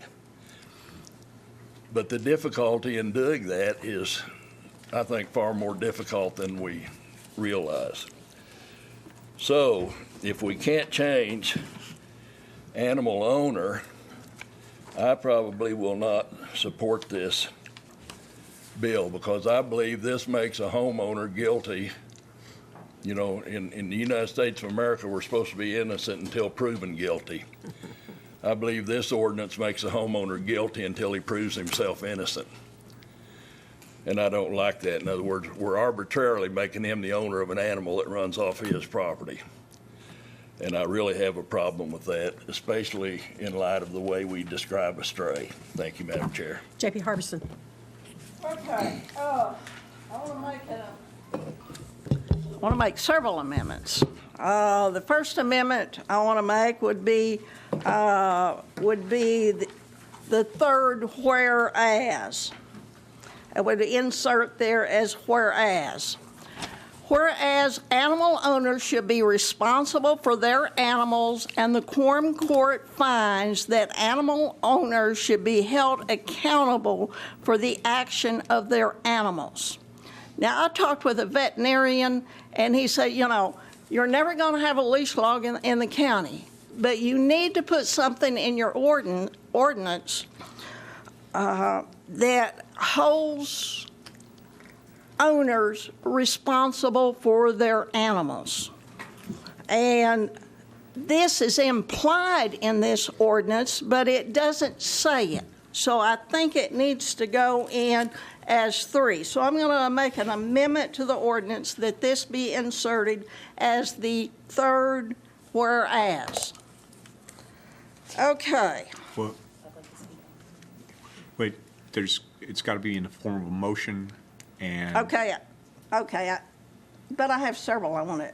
you got to take them one at a time. Okay. I make a motion that this whereas be inserted as number 3. I have a motion on the floor. A second? Second. Pardon? Steve, okay, did you get it down? The, Justice Harbison, may I have your language, please? Motion on the floor to amend the ordinance by inserting between whereas, the second whereas clause and the third whereas clause, making this the third whereas clause, whereas animal owners should be responsible for their animals, and the Quorum Court that finds that animal owners should be held accountable for the actions of their animals, semicolon, seconded by Justice Usry, as I just heard it. Is that correct? Thank you. And discussion should be now on the amendment. Okay. Discussion on the, J.P. Madison. Whereas clauses are not codified, so whatever we put in as a whereas clause is not going to be part of county ordinance, so it's meaningless. Whereas clauses are sort of the policy reasons behind it. In addition, if we go to the trouble of amending for something that's not even part of the ordinance, we're going to have to go start over with first reading. So it's going to set us back, and we're already at 7:30. So I think that it should suffice that we announce that that's our opinion on things. But saying that we think owners should be held accountable for their animals is not enforceable. There's nothing there to enforce. So I think we're spinning our wheels with this amendment, and I think we should vote it down. J.P. Madison.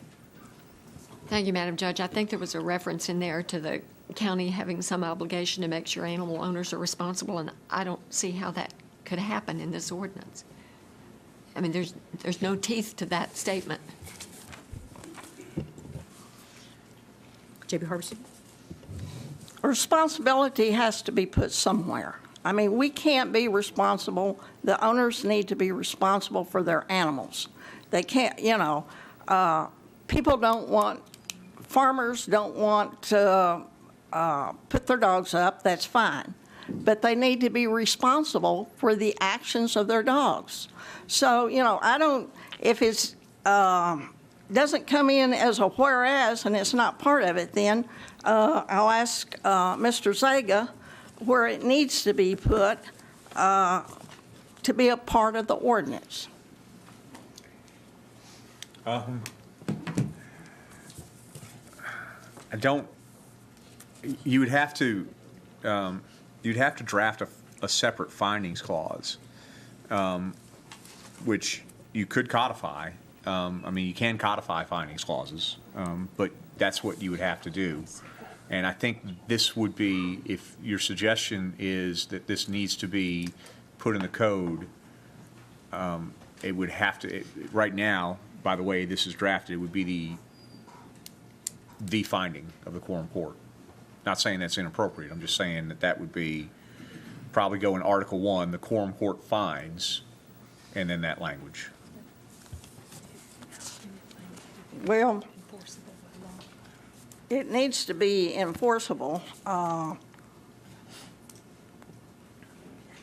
May I? Yes, go ahead. Yes, please.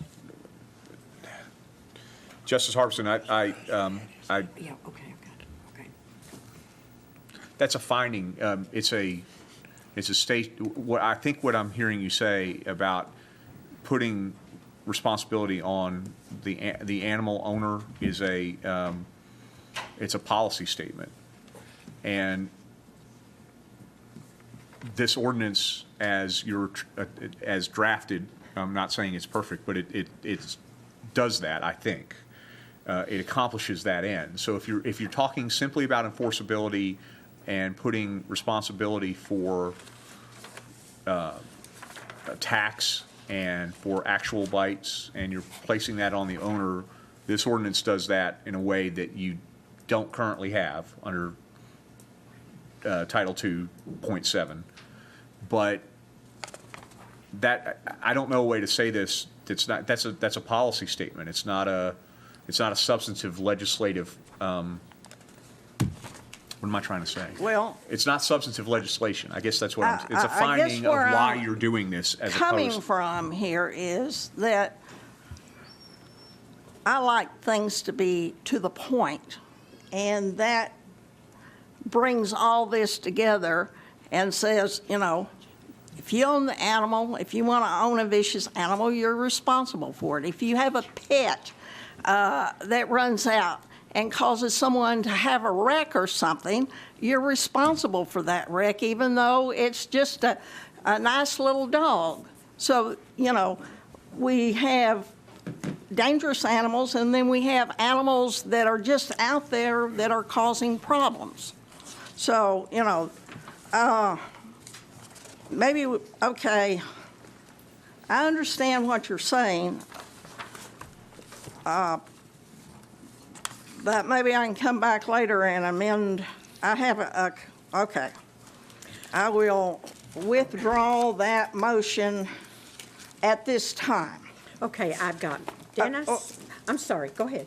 Okay. On page 3, under potential dangerous animals, B says chases or approaches a person up on the street, sidewalks, any public grounds.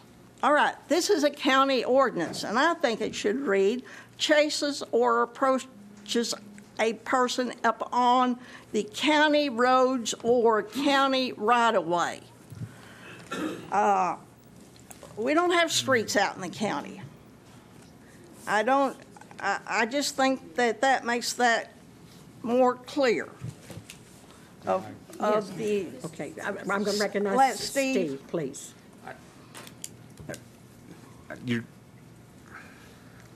I'm a little, Justice Harbison, I'm a little nervous about you doing that if I understand the court's intent, and I want to be very clear with that, because if you say county roads or county rights of way, you narrow the ordinance. That would not, for example, have covered the situation with The dogs going with across. Mr. Holt, who was, as I understand it, chased on 265 in a state highway. The way this reads now, otherwise off the owner's property is broad enough to encompass his situation, and county roads. That probably county roads would be a better term than streets, but I'm satisfied that county roads is covered, With are covered streets? under otherwise off the animal's property. I mean, otherwise off the owner's property. Okay. On page 5, I'll try this one. G, I want to add G. The county judge or the county sheriff will keep a list of all potential dangerous animals and their owners. That would actually be J. J, F. Oh, yes, it would, okay, be J. Okay, J. I was on that, okay. I'm going to make a motion that we add the county judge or the county sheriff will keep a list of all potential dangerous animals and their owners.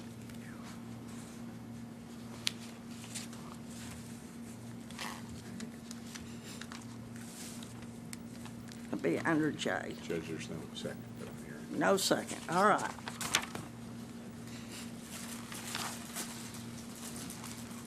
Page 9, and this may be just a strike because on C, the Washington County Animal Shelter is authorized to accept offending cats, dogs, and other domestic animals for confinement.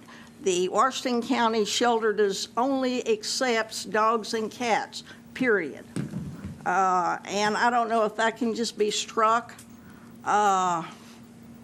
without making an amendment. Otherwise, I make an amendment that other domestic animals for confinement be struck. Okay. Do I have a second? Well, I'm batting perfect.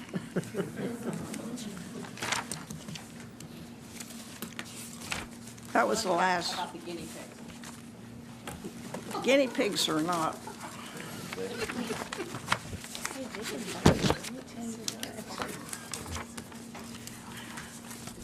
Well, I might as well throw the wrench in the whole thing. I think this needs to be tabled until we can work out the kinks in this, that it covers what we want it to cover. And there are only 3 rural JPs on this court. Joel Maxwell, Butch Pond, and myself. Some of the rest of you may have some areas that are rural, but all of our areas are rural. And we haven't really had the opportunity to put in or address this ordinance until tonight. I make a motion that we table this and it be worked on further.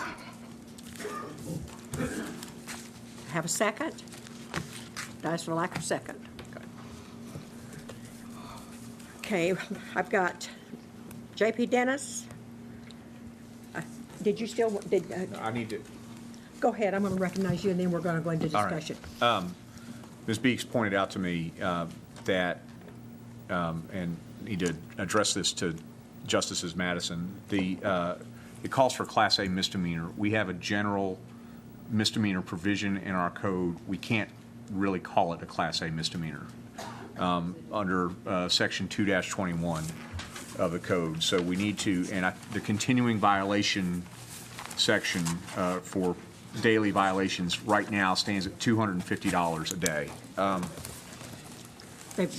Where is it, Stagger? Give me just a second. Page 3? Okay, thank you.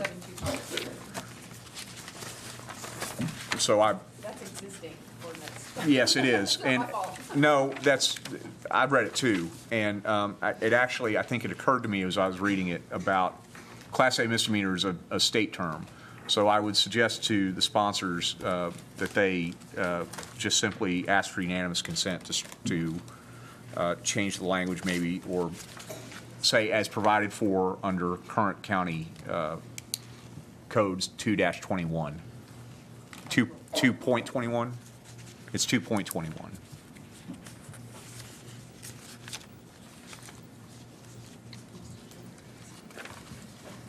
Do you want me to say that again? Yes, go ahead, I'm sorry. Tell me what it should say. It should say, hold on, Any violation of this article is deemed a, a misdemeanor, strike Okay. Class A, punishable as set forth in Section 2-21 of the Washington County Code. And you can keep the continuous language because there's a continuing violation provision in that section. okay, I'm good with that. You make a motion what do I- to amend that?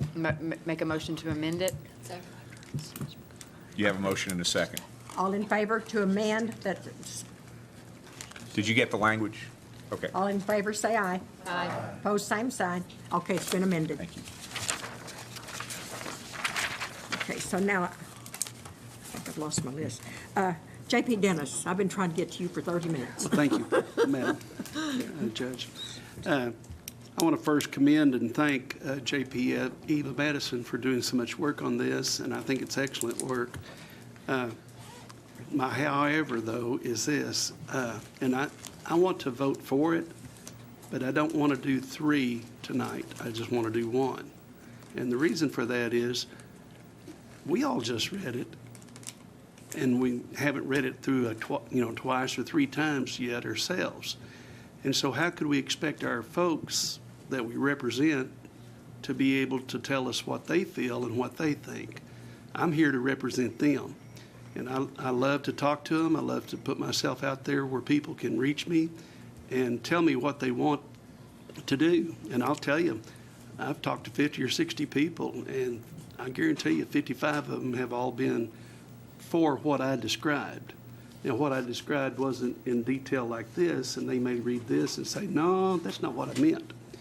But I think that we should put it on the website, and they should be able to read it, and then they should be able to communicate to us what their feelings are.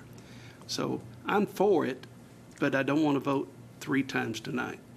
So I'll say that now versus later.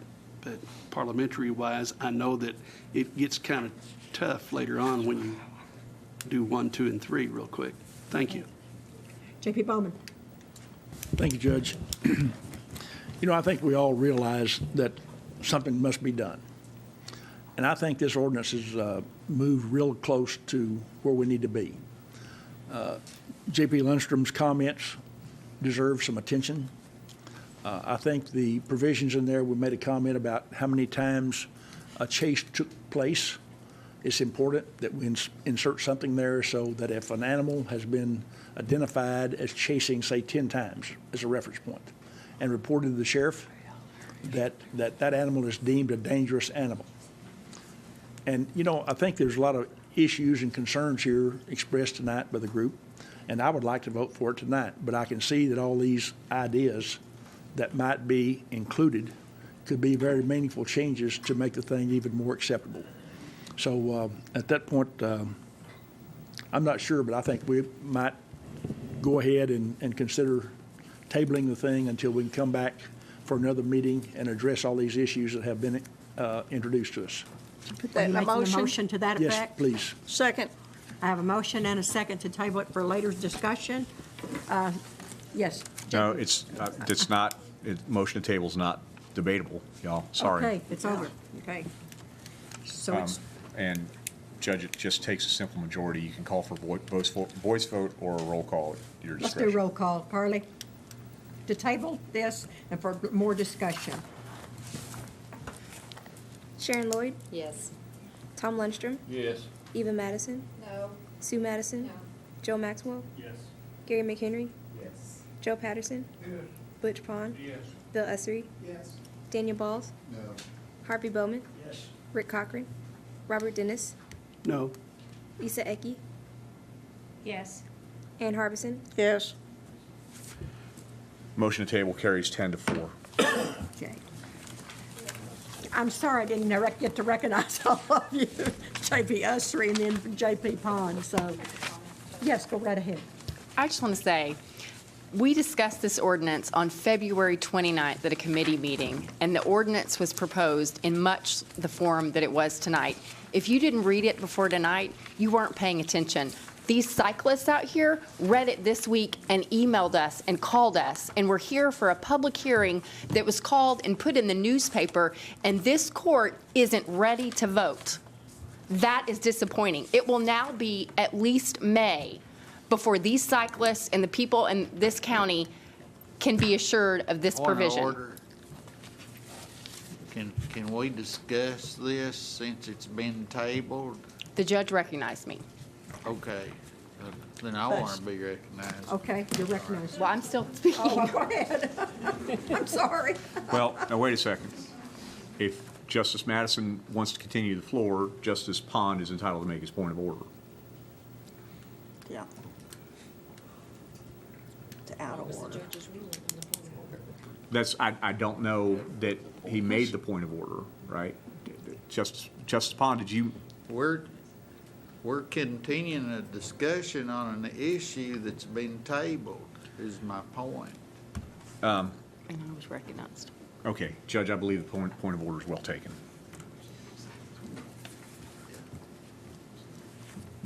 So I need to rule for a minute. Yes, ma'am. I'm going to recognize J.P. Pond because we really need to move on tonight. It's getting to be a very long night. Then I have a point of order. We're not even on the agenda item, so if we're not recognizing me, we're not recognizing anybody.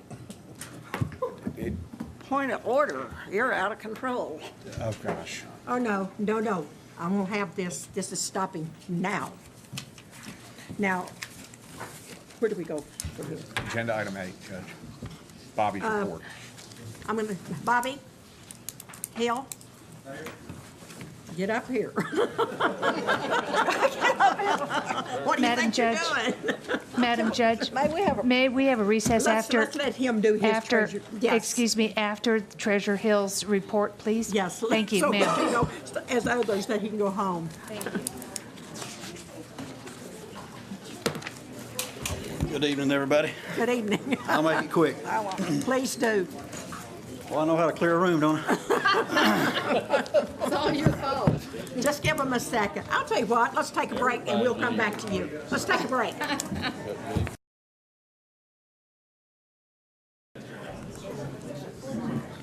Ladies and gentlemen, I'm going to call this meeting back to order. It's going to be a long night and we need to get started. Bobby, you're recognized. All right, if y'all turn to 8.1. Yes, you did. Barely.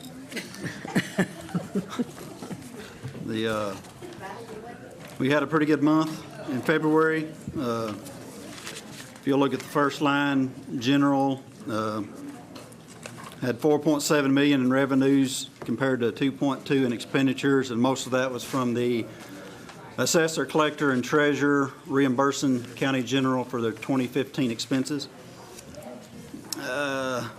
You look down at 3017 jail. Jail had a very good month. It was helped with not only good sales tax, but $450,000 in state reimbursements for prisoners. And down at the subtotal line, revenues were $8 million, expenditures a little over $5 million, and we ended the month with $25 million in the bank. Good. 8.2. 1 cent sales Hey, tax. Bobby, would you accept a question? Yes. On 8.1. Thank you, Judge. I know I probably should know this, but on the jail, the 3017, Yes, do we ma'am. get a reimbursement every month for some jail inmates? No, how often is that? I mean, we saw quite We a... get some every month. We do but get some The every- amount varies. That's quite a large amount. Right, so- exactly. That's what I was looking at. But- That it's quite a large amount. That doesn't mean we're going to get that amount every No. month, but we do get something every month. We do get something every month. Okay, all right, thank you. Thank you, Sure. Judge. Go ahead, Bobby. 8.2, 1 cent sales tax. Did very well, 634,000. That's the best showing of a single month since February of 2009. This is for the December month, Christmas. So it looks like Christmas shopping was quite a bit better in Washington County than in years past. But I just think it shows consumers are more confident in the direction of the economy. See, 8.3 quarter-cent jail tax. Again, it set a record for, it's the best month in the history of the tax, dating back to 2002. 60,000 more than this same time last year. We're already 100,000 over the first 2 months compared to the first 2 months of 2015. 8.4 road tax came in 120,000, 2.8 thousand ahead of the same time last year, 2.34% better. And finally, 8.5 employee insurance. Beginning ending balance were pretty much equal. And I don't know a whole lot more about the insurance report. But anyway, that's all I have. But if anybody has any questions. Thank you, Bobby. Oh, I'm sorry. J.P. Bowman? Thank you, sir. It's a great-looking report. Have you talked to any of the other surrounding counties about what their receipts look like over these past couple of months? I have not. I don't. Have you read anything about it? Or Judge, do you know anything about how the other counties are doing in regard to the last couple of months? Sales taxes are good. I mean, Benton County, I'll pay attention to theirs. Theirs is increasing like ours. Okay. How do you feel about this whole thing? Do you feel like that we're going to see this trend continue? Well, if you notice, the gas price is starting to tick up. So Yes, I know. I think it's not the whole thing, but it's pretty big thing. With low gas, people are able to eat out more, shop more. Okay. If you see gas go to $3 to $4 a gallon, I think the sales tax go right back down. Okay. Well, thank you, Bobby. You're welcome. Thank you very much. You're welcome. Good report. That's the one I like. Next thing we have is Comptroller's report. Ms. Bollinger?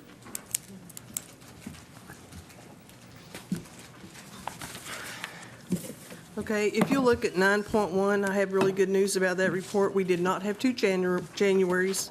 That one should say February of 2016. So that's just a typo on my part. I did not get that changed when I turned it in to Karen and Carly. If you'll notice, there was quite a few ordinances that affected the unappropriated reserves. And I've got a breakdown of those, and it was mostly carryover was the biggest part of that. We had additional carryover for county general and for jail. And then, of course, we had the ordinance for the sheriff's insurance and the sheriff's position, and then the jail position, the two jail position adjustments. And so that's what made up that total of those numbers. Yes, Ann?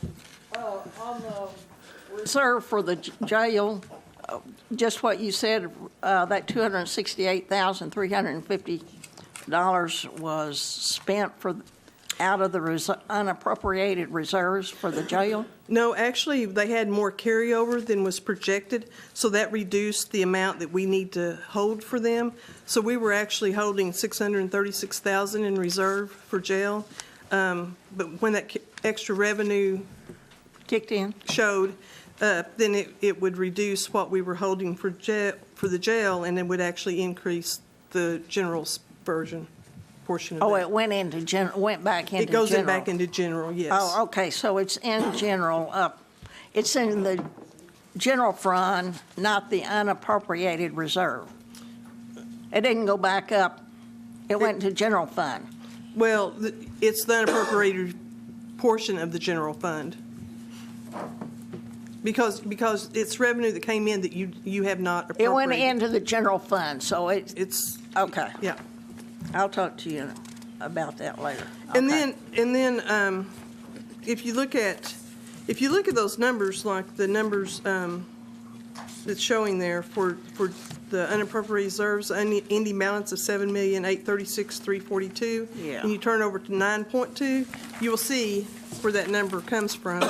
It's the last number on the first column for county general, and that is the unappropriated balance there. If you go down and you look at the jail facility, you can see that their unappropriated balance now is a negative $367,806 instead of the $607,000.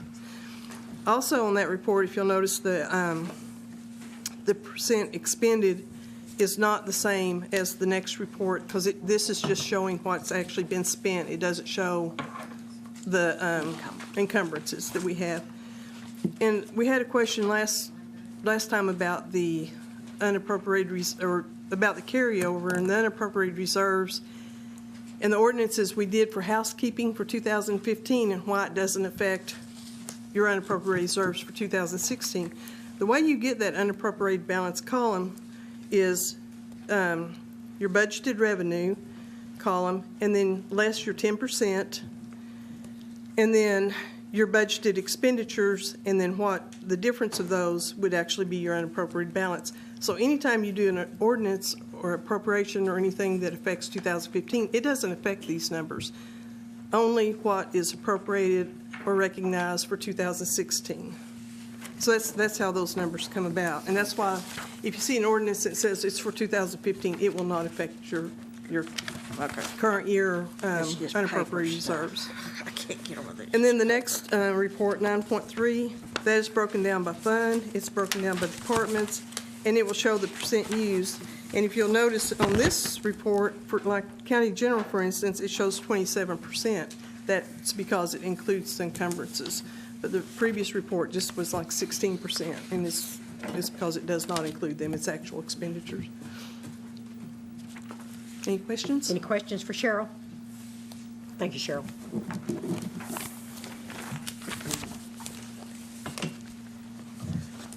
The next thing we have is a resolution endorsing participation for the Tyson Shared Services. Sharon? Yes, thank you, Judge. Attorney Zager, would you read the resolution, please? A resolution endorsing participation of Tyson Shared Services Incorporated in the Sales and Use Tax Refund Program authorized by the Consolidated Incentive Act of 2003 and Arkansas Code Annotated Section 15-4-2706D. Whereas, in order for a business to be eligible for participation in the investment tax incentives provided in the Consolidated Incentive Act of 2003 and Arkansas Code Annotated Section 15-4-2706D, the local governing body must specify that the Department of Finance and Administration is authorized to refund local sales and use taxes to a business participating in the tax refund program, and whereas Tyson Shared Services Incorporated, 2200 Don Tyson Parkway, Springdale, Arkansas, wishes to participate in and be eligible for the investment tax incentives contained in Arkansas Code Annotated Section 15-4-2706D due to the construction and expansion of its facility in Washington County, Arkansas, and whereas Tyson Shared Services Incorporated has agreed to furnish Washington County all information necessary for its participation in the tax refund program, now therefore be it resolved by the Quorum Court of Washington County, Arkansas, Article 1, that the participation of Tyson Shared Services Incorporated in the sales and use tax refunds as provided by the Consolidated Incentive Act and Arkansas Code Annotated Section 15-4-2706D is hereby endorsed, and the Department of Finance and Administration is authorized to refund local sales taxes to Tyson Shared Services Incorporated, and that this resolution shall take effect immediately. Sharon? Thank you, Attorney Zager. I'd like to recognize Scott Edmondson. Would you please come forward, Scott? He's from the Springdale Chamber of Commerce, and he's going to answer any questions that we may have on this resolution. I'd like to point out there is a letter from Scott on 10.2, and it tells that the things that I'd like to point out, that the complex will consolidate over 200 Tyson employees into a single facility. And as I had a conversation with Scott, we talked about the fact that this would guarantee that these 200 Tyson employees would stay in Springdale, whereas, they could go to other locations. And this resolution gives Tyson, it will give our community 4 new jobs with an average wage of $19.23 per hour. I like this part, that the capital investment could reach approximately $25 million. And as my district, as District 2, we're really interested in keeping downtown Springdale, revitalizing it, and making it more friendly with the restaurants and things like this. And getting 200 Tyson employees down there will benefit that. Scott, would you like to say anything else that would to the pleasure of the court that we would like to consider this resolution. Thank you, Justice Lloyd. I appreciate your time this evening. And yes, this resolution that's before you tonight, it does grant to Highest Shared Services the opportunity to claim refunds on building materials and such as that. That will be associated with building the project. Of course, back several months ago in October or November, Tyson Foods announced the construction of an office complex in downtown Springdale along Emma, where their original headquarters were, and then to the south of that as well, two-story office complex that's going to be 45,000 square feet approximately. They also have another building a couple of blocks down that they're renovating that's also going to have offices in it as well. So they anticipate around 200 to 250 employees coming to the downtown facility and being consolidated under those roofs. So we think it's going to be a huge boost for downtown Springdale and the revitalization efforts that are going on and that are coming in the future with some other investors. So. Anyone have any comments or questions? J.P. Harbison? Thank you for helping to revitalize the downtown Springdale.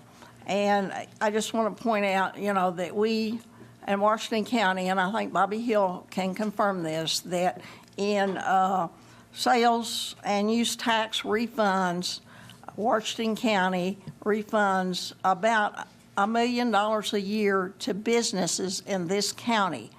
And, so we are business friendly. And the jobs that you create are very vital to the economy of this county. So thank you. Well, thank you. J.P. Bowman. Thank you, Mr. Edmondson, for coming. What addresses, what street are they on in downtown Springdale? Emma. These facilities will be ones at 317 and 319 Emma, and that is just to the east of, if you're familiar with Emma Avenue, once you cross the railroad tracks by where the Arkansas-Missouri Railroad is, right there, and then all the way back to Meadow Street to the south. Okay. And then if you'll go another block or two up to the left, it was the old building that housed the newspaper is another one, but the new construction's going on, and between the 317, 319 Emma, and then to the south of that. Okay, is this the old original office downtown in Emma? Yes, is their original headquarters downtown. Yeah. Well, I want to say thank you for you guys going ahead and making the commitment to put people down there. I went to work for Tyson Foods in 1963 and worked out of that office, and so that's really a special landmark to me, but we realize how important you guys are to Northwest Arkansas, and thank you for making a major commitment to Springdale in that regard. Thank you. Wow. Yes, Mr. Esser, J.P. Esser. I really appreciate what you're doing. I'm a native of Springdale. I live about 8 blocks from there. Oh. That's on my district goes right up against hers, and I drive by there every day, and I'm very excited about what y'all are doing, and thank you for doing that. Well, thank you. Thank you, Scott. We appreciate your time, and we're always willing to try to help as much as we can. Thank you. Thank you very much for your consideration. Sorry it has to be such a long evening. We appreciate you staying with us. No problem. I appreciate your time. Thanks. Thank you so much, Scott, for coming. Thank you.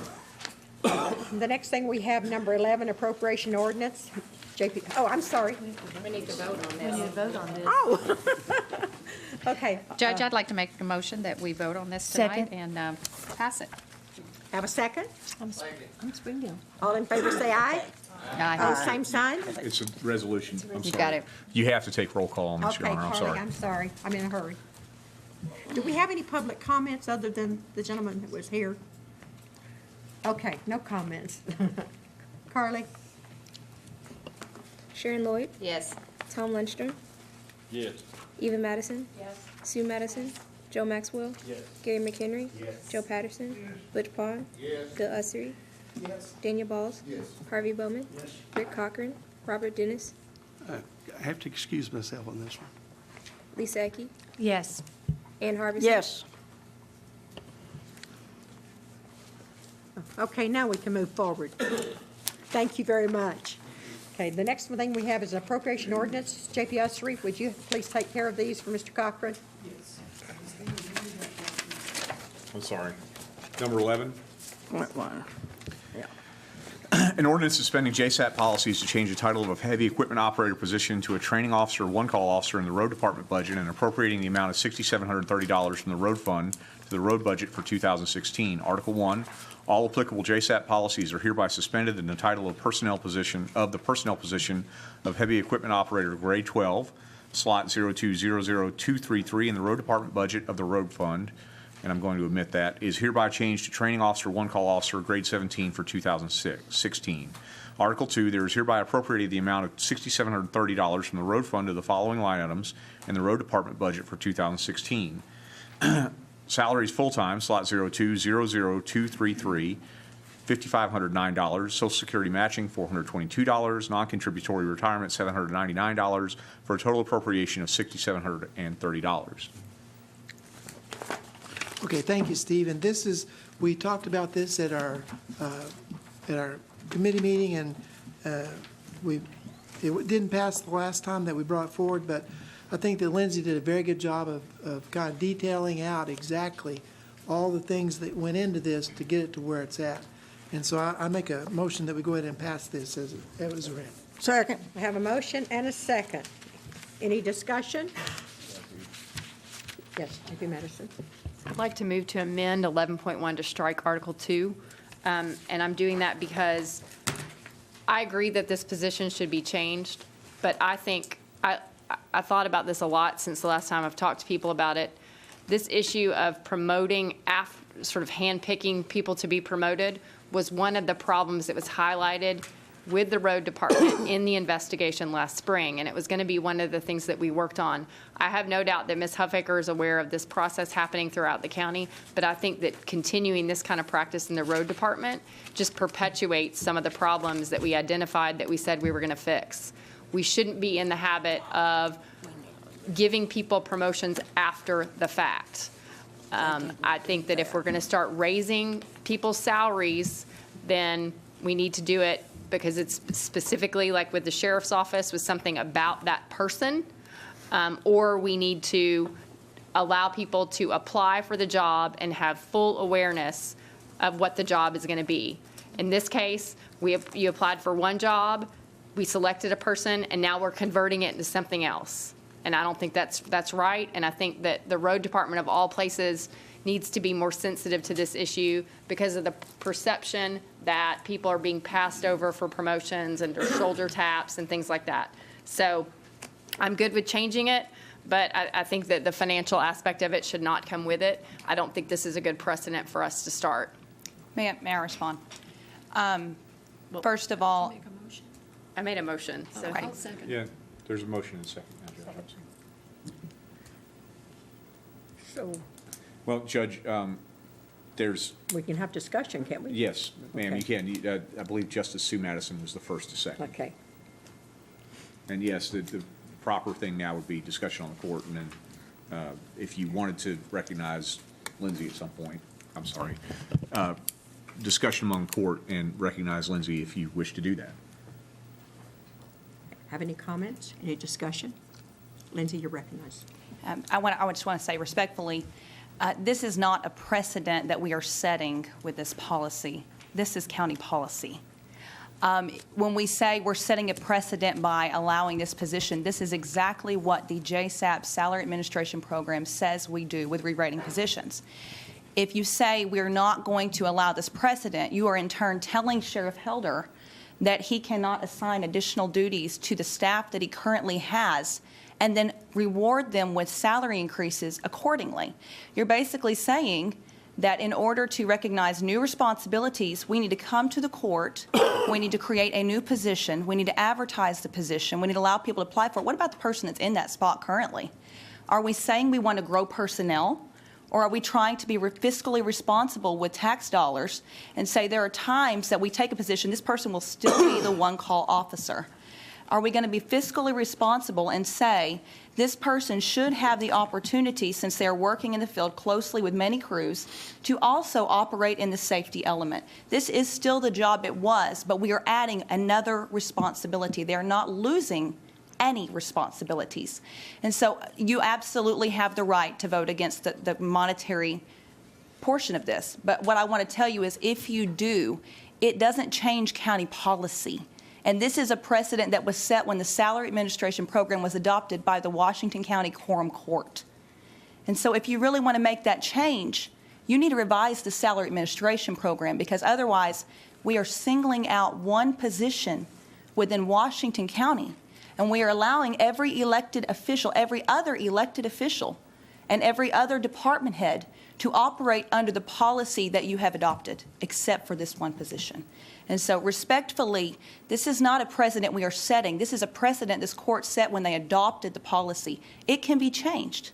You can change the policy if you so choose.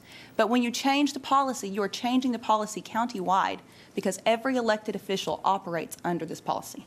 Thank you. Any questions for Lindsay? Yes, J.P. Madison. Thank you, Madam Judge. I'm not sure if this question is germane to the motion at hand, but she mentioned JSAP policy, so I'd like to try it and see if it is. If what we're doing is fully compliant with JSAP policy, why are we suspending JSAP policy? The actually only part you're suspending is that typically this would automatically happen during budget process.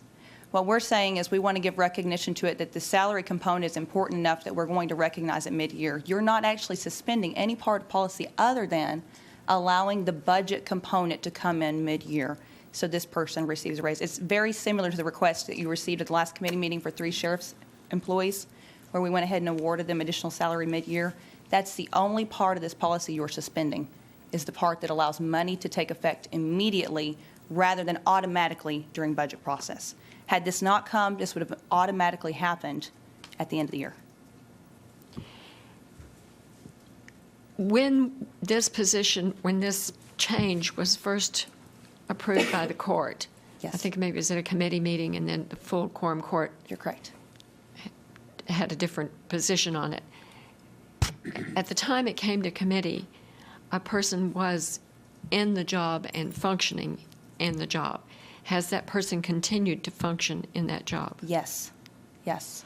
Well, I think that's what smelled bad to some of us, that it wasn't really an open position where everybody had an opportunity. So I may be getting off topic, but yeah. I needed to have those answers. Thank you, Madam Judge. And I can elaborate, but I don't want to get out of order. So, please elaborate. Okay. I think that's part of the confusion, J.P. Madison, is this is not an altogether new position. This is us trying to be conservative with tax dollars and taking a component that we felt like this committee said safety is a big issue. We don't have anybody truly managing the safety aspect. We need this. And we said, okay, which position can best handle this so we're not spending $35,000 on a new salary plus benefits? And so this position, this Arkansas one-call position came open. Our HEO one-call position came open. Mr. Phillips that sits here today, he held that position. At that time, we recognized we need to add safety component. We advertised the job internally for the same amount of time we advertised every job, and we clearly communicated this will be a new component that is added into the process.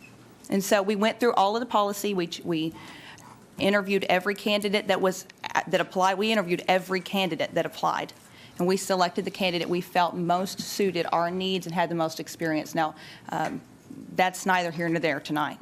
But we went through the process, and then we went through what JSAP says to re-rate the position. And so we actually followed policy. It's not a new position. We're trying to not ask you for a new position. The easier way to do this would be come in and say, can I have a brand new position? And then we could do whatever we wanted to as far as who's selected. But that's not what we want to do. We want to do this the right way. We want to cut back money. We wanted to go through a full interview process. I can tell you the person selected, I had seen his name. I didn't even know who he was. And I helped with interviews. We wanted to be fair and open, and that's what we've tried to do. J.P. Ussery.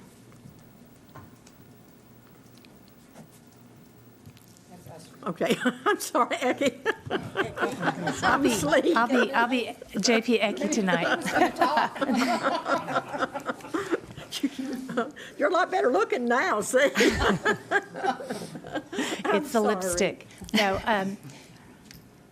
I fully support you, and I believe you, and I think we need to pass this resolution or this ordinance its entirety. I believe that you've crossed every T and dotted every I. I've talked to 3 other businesses that follow the practice that Washington County does, and when I raised the question, they said, that's not unusual, that's not out of the ordinary, that happens all the time. So I want to thank you for your emails and elaborating and giving us full detail on what the county position is, and I fully support you. And I think we need to pass this ordinance, in my opinion. Thank you. Thank you, Madam Judge. Now, J.P. Ussery. Okay, I'd like to just go ahead and vote on this if we're ready.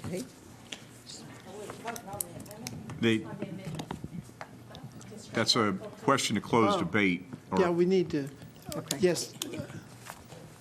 Any other debate? Do we need, Karen, do we have public comment on this? Not, Just a you're minute. on Justice Madison, Yeah, we Judge, you're need on to- Justice Madison's amendment to strike Article 2, and that's not a public comment issue at this time. Okay. Any discussion? Did you have discussion? Well, go ahead, please. Thank you, Madam Judge. From what Ms. Huffaker said, I think perhaps it would be wise for the County Personnel Committee to look at this policy, because the policy bothered us all enough that we changed what the committee had recommended when it came to the court.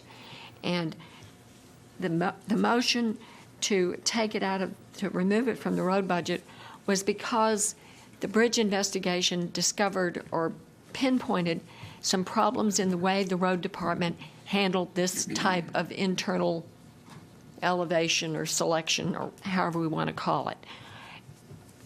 I'm very uncomfortable with the way this happened.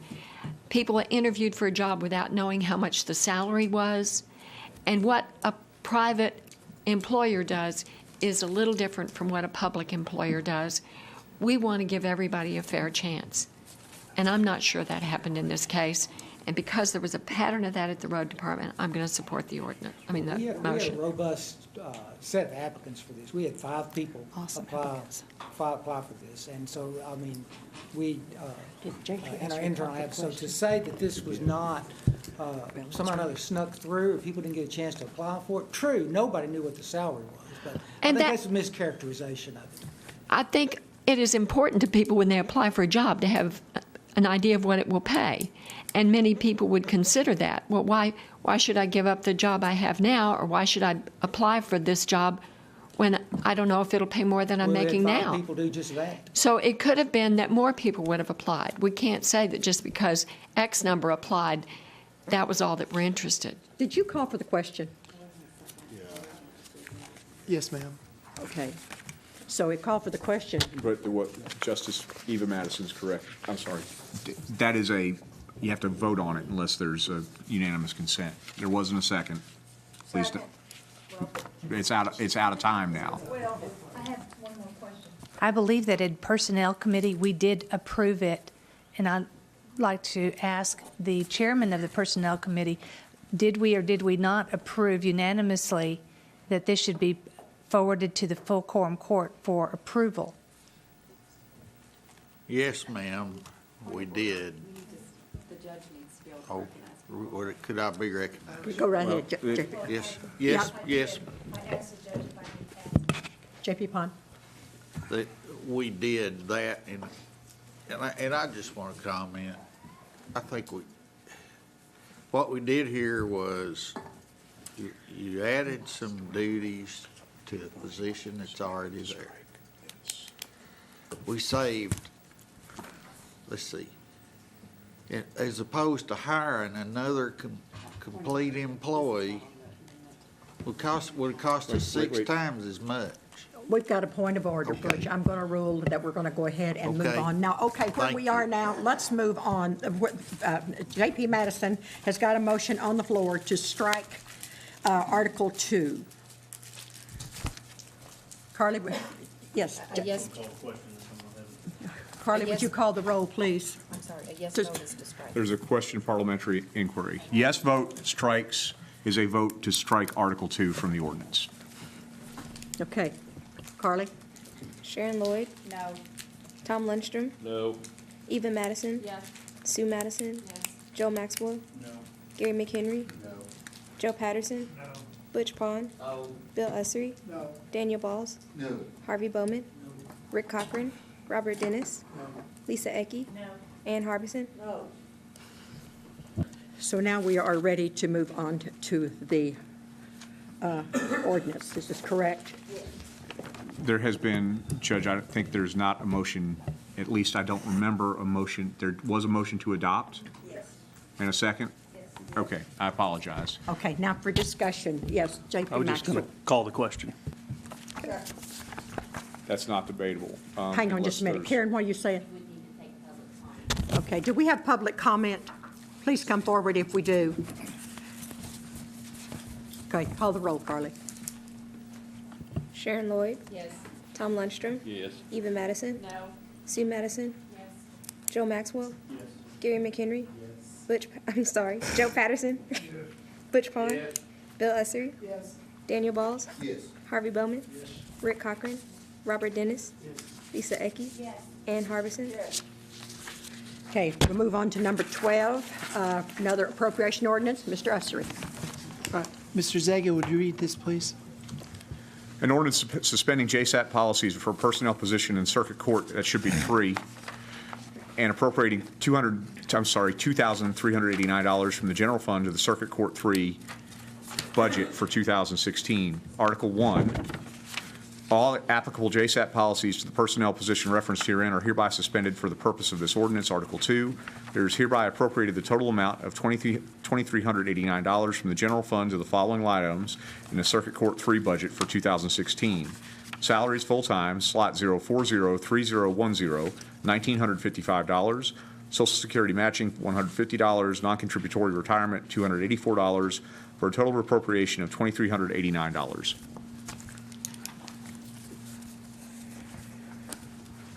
Okay, and this, we discussed this at our meeting earlier, and would you mind coming up, Ms. Zimmerman? See, we didn't forget you. You're recognized, Judge. Thank you. We're asking for a variation so that I can hire an applicant that has an associate degree and bachelor's degree in criminal justice, 5.5 years of experience working with youth and families, who's certified law enforcement. That means that this applicant can hit the ground running to assist the other 3 certified law enforcement officers that are also juvenile court officers in case there's an emergency. There's a situation with volatility out in the lobby to help with that. Also, this applicant is bilingual, speaks English and Spanish, and this applicant also has experience working in juvenile court. So I'm asking that we be allowed to start this applicant at $16.75, which is still within the range of acceptable salaries, but not in the mid-range. Thank you very much, and I move that we pass this bill. I have a motion and a second. Any discussion? Carly, call the roll. Okay, any public comment on this? Norma, you don't have anything to say? Call the roll, Carly. Sharon Lloyd. Yes. Tom Lundstrom. Yes. Eva Madison. Yes. Sue Madison. Joe Maxwell. Gary McHenry. Joe Patterson. Butch Pond. Yes. Bill Ussery. Yes. Daniel Balls. Harvey Bowman. Rick Cochran. Robert Dennis. Yes. Lisa Ecke. Ann Harbison. Thank you, and I didn't have to bring a puppy with me. I'm excited. Thank you very much for staying. We appreciate you guys. Have a good evening. What's left of it. Okay, number 13, J.P. Ussery. Okay, Mr. Zaga, would you read this for us, please? An ordinance appropriating the total amount of $5,595 from various funds to various line items in 2015. Article 1, there is hereby appropriated. Is that right? By the way, is it 2015? Yes. Okay. All right. Thank you, Cheryl. Article 1, there is hereby appropriated the total amount of $5,595 from unappropriated reserves to various budget line items as outlined in Attachment A and summarized by fund as follows for 2015. 1,000 general, $3,928, 3008 County Library, $992, 5,800 court costs and fines, $776, for a total appropriation of $5,696. Okay, thank you. And Cheryl, would you kind of explain what this is, please? I will tell you, this is, if you'll remember the ordinance we had for the 2015 cleanup of everything, once I posted that, these were 3 items that were missed, that didn't get put on that. This goes back to 2015. It will not affect your 2016 unappropriated reserves. J.P. Maxwell. I move to pass 13.1, or point 2. A motion and a second. Discussion? Yes, J.P. Pond. Up here in the title, it's an ordinance for the amount of $55.95, and down here on the total appropriation, it's $56.96. Sneaky. It's got the big one. That's what happens to our tax money. Good catch. Can we just make a correction? How can we handle it? Just, We need to talk about it. he's got a calculator going here, so let's. I mean, it's real easy to add. It's going to be 6. So I 5696, by the subtotal of the line items, 5696 is the correct appropriation. So the title of the ordinance should be changed, and y'all can do that, just recognizing the Scrivener's error. Okay. Any other discussion? Okay. Okay, so can we go ahead and vote on this? I believe we made a motion. Public comment first. Public comment? Any comment? Carly, call the roll. Sharon Lloyd, Yes. Tom Lundstrom, Yes. Eva Madison, Sue Madison, Joe Maxwell, Yes. Gary McHenry, Joe Patterson, Butch Pond, Yes. Bill Ussery, Yes. Daniel Balls, Yes. Harvey Bowman, Rick Cochran, Robert Dennis, Lisa Ecke, Ann Harbison. Number 14, appropriation ordinance, J.P. Ussery. Okay, Mr. Zaga, would you read this one for us, please? Thank you. An ordinance correcting the omission of the personnel position of drug court case worker case manager in the 2016 budget. Whereas in the 2015 budget, a personnel position was approved by the Quorum Court in the Drug Court Grant Fund to be funded by a Bureau of Justice Assistant grant, and whereas the 2016 budget reflects the appropriation for this position of $35,000, but was not tied to a position and slot number, and whereas said matter needs to be corrected, now therefore be it ordained by the Quorum Court of Washington County, Arkansas, Article 1, there is hereby created the personnel position of drug court caseworker / case manager, slot 0485001, grade 17, in the drug court accountability budget of the Drug Court Grant Fund for 2016. Thank you, Steve. And if I'm understanding this correctly, this money it's not going to affect the budget at all because this is all grant money. Is that correct? Okay. All right, so I move that this be passed as. I have a motion and a second. Any discussion? Any public comment? Carly, would you call the roll, please? Sharon Lloyd, Yes. Tom Lundstrom, Yes. Eva Madison, Yes. Sue Madison, Joe Maxwell, Yes. Gary McHenry, Joe Patterson, Butch Pond, Yes. Bill Ussery, Yes. Daniel Balls, Harvey Bowman, Rick Cochran, Robert Dennis, Lisa Ecke, Ann Harbison. This ordinance is passed. Number 15.1, J.P. Ussery. Okay, Steve, would you read this one for us, please? An ordinance anticipating revenues of $20,000 in the HIDA Grant Fund and appropriating $20,000 from the HIDA Grant Fund to the HIDA 2015 grant budget for 2016. Article 1, additional revenues in the amount of $20,000 are hereby anticipated in the other federal grants revenue line item of the HIDA Grant Fund for 2016. Article 2, there is hereby appropriated the amount of $20,000 from the HIDA Grant Fund to the special projects line item of the HIDA 2015 budget for 2016. Can you explain to us, please, what this money is going for? Thank you very much, Renee.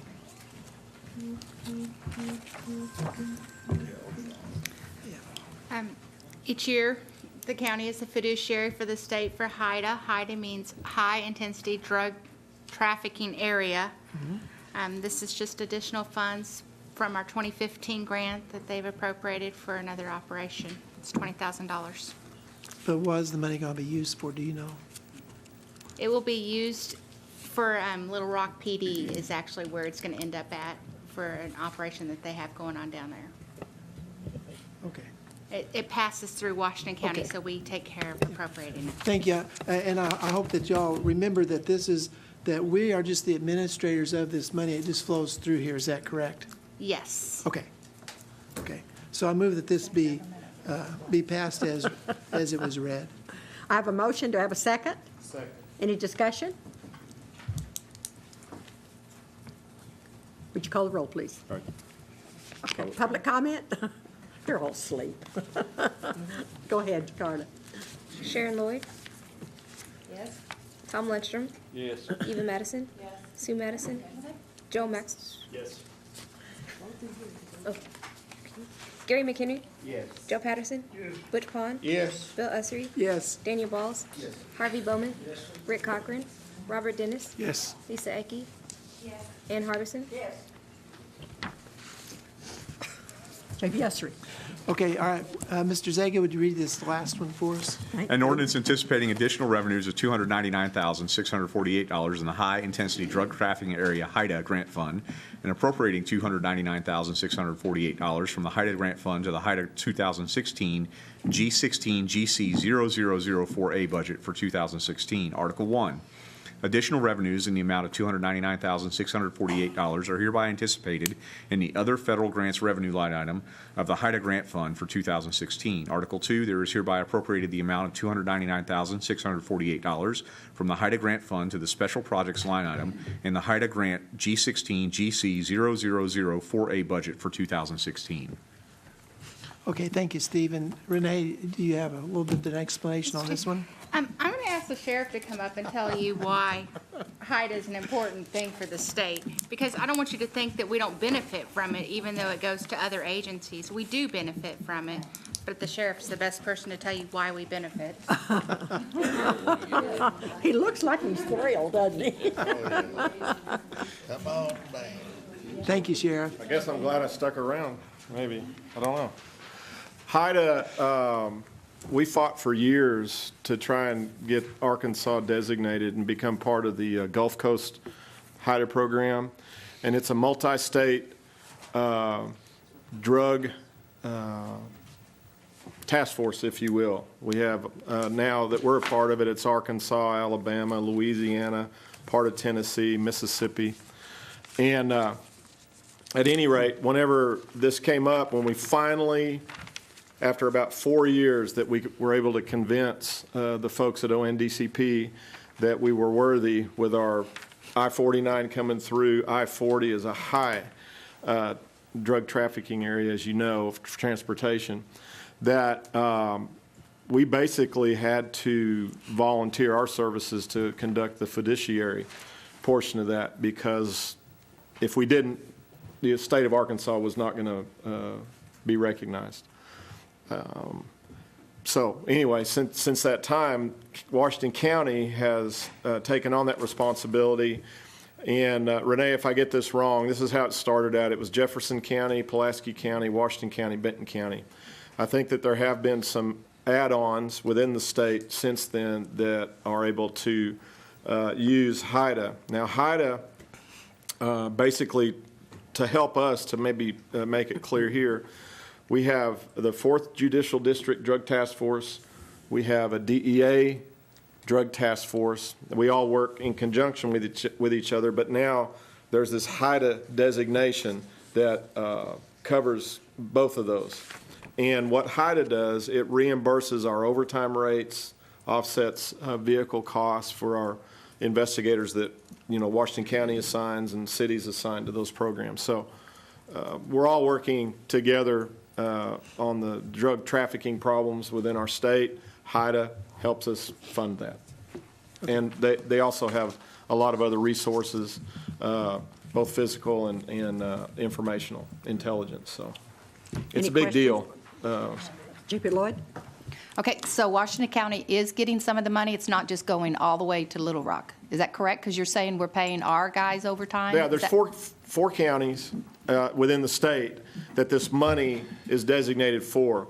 It's Washington County volunteered when we first came on to be the fiduciary, the person that the money will route through, and Renee makes sure that all the money is routed to the right places. Does that mean, you may have to clarify that, but for instance. $20,000 that we were talking about earlier, when I said it was going to Little Rock, that $20,000 was an additional. Last year, we got $320,000. They just gave us $20,000 additional, and that whole $20,000 was for an operation. It's a state operation that's happening in Little Rock. The Little Rock PD is assisting on, and that's what that money is going for. For instance, they may have a drug operation. They don't have enough money to fund whatever it is they're doing. They make a request, and then the money's funneled back through to support that operation. Okay, thank you very much. I appreciate you. Thanks, Renee. So to make a long story short, we're a support organization for a support organization. Okay, do we have a motion on that, JP Usry? Did you make a motion? I make a motion that we pass it as it was read. Do I have a second? Any discussion? Any public comment? Carly, call the roll, please. Sharon Lloyd? Yes. Tom Lundstrom? Yes. Eva Madison? Yes. Sue Madison? Joe Maxwell? Yes. Gary McHenry? Joe Patterson? Butch Pond? Bill Ussery? Daniel Balls? Harvey Bowman? Rick Cochran? Robert Dennis? Yes. Lisa Ecke? Ann Harbison? My county judge report, we went ahead and let Cargill be heard with Lisa, and that gives those folks a chance to go on. The only thing I have on my report tonight is I just wanted we have a new environmental officer, and she wanted us to be sure and let everyone know that the Washington County Spring Cleanup will be May the 19th through the 21st. Information regarding the cleanup can be found on the county website or by calling the environmental office 444-1725.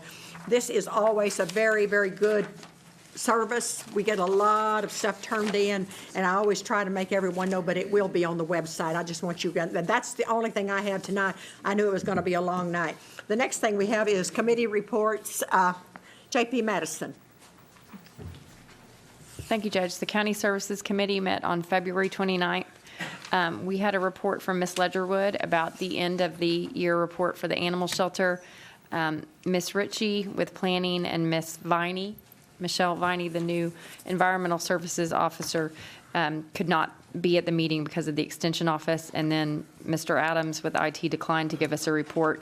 We spent the rest of the meeting discussing the county's vicious animal ordinance and worked to get it into the form tonight, but didn't pass it. Thank you.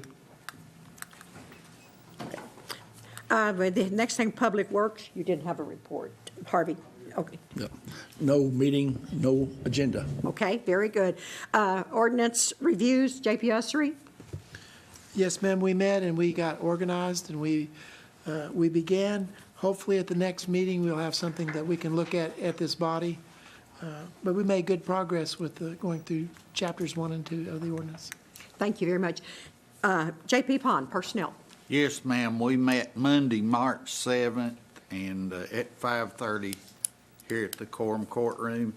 And our main and only item of business we took care of was a request from Circuit Court Division 3 Judge Stacy Zimmerman for an exception to the JSAP policy to increase the salary for a juvenile court position. And we had a motion made by Ann Harbison, seconded by Daniel Biles, to recommend to the full Quorum Court the suspension of JSAP policy and to approve the request this applicant start at a rate of $16.75 per hour. And this employee brought a lot of talent to the table, being involved in law enforcement, bilingual, a lot of different things that were much needed And I appreciate y'all passing that this evening with little ado, being as how it was, kind of suspending JSAT policy there. Thank you very much. Judge Thank you, Zimmerman, Judge do you have Zimmerman, any for comment being that here. you'd like to make? Okay, thank you. I appreciate it. Next thing we have is jail law enforcement, J.P. Jail Lindstrom. did not meet for lack of agenda. Thank you, Judge. The next thing we have is number 19. It's an ordinance, and J.P. Harbison. Okay, Mr. Sager, would you please read 19-1? An ordinance authorizing the county to do business with Alan Reed and Paul Reed, whereas Arkansas Code annotated section 14-14-1202 requires that the quorum court find that it is in the best interest of the county and that unusual circumstances exist before a family member of a county employee can do business with the county, and whereas Alan Reed and Paul Reed are the father and brother of Travis Reed, the bridge supervisor at the county road department, and whereas Alan Reed and Paul Reed own property in the southern part of Washington County, and that should be and have agreed to supply red dirt for a limited time for road improvements at a tremendous cost savings to the county. Now therefore be it ordained by the Quorum Court of Washington County, Arkansas, Article 1, the Quorum Court hereby finds that it is in the best interest of the county and that unusual circumstances exist and such that the county is authorized to do business with Alan Reed and Paul Reed.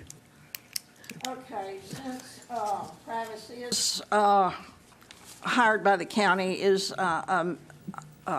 employed by the road department, and since red dirt has been identified and they are willing to let the road department use this red dirt for $3.50 a truckload, 16, which is 16 yards, and that's a good price. It cuts down on fuel costs because we have the Lindsay, we rent the Lindsay red dirt pit and we haul red dirt out of that. And it takes about an hour and a half to reach southern Washington County. This will really benefit the roads in southern Washington County, especially Sugar Mountain and Parker Branch, and those roads that don't get as much care because it takes so far to haul the materials to put on these roads. I move that, and we do this quite often when we've done it several times in the sheriff's department where someone's been is employed and they need a service. So, I think this is a really good deal. It shows efficiency, and I really want to commend Brad and Charles, our new young guys that are really, really trying to get a hold of the road department and do their job. And this is a good deal for the county. I move that we pass 19.1. You got to suspend the rules and place it on the, you've got 3 readings on this. All right. Okay. I ask that we suspend the rules and read it by title only for the second reading. We haven't even voted on the first.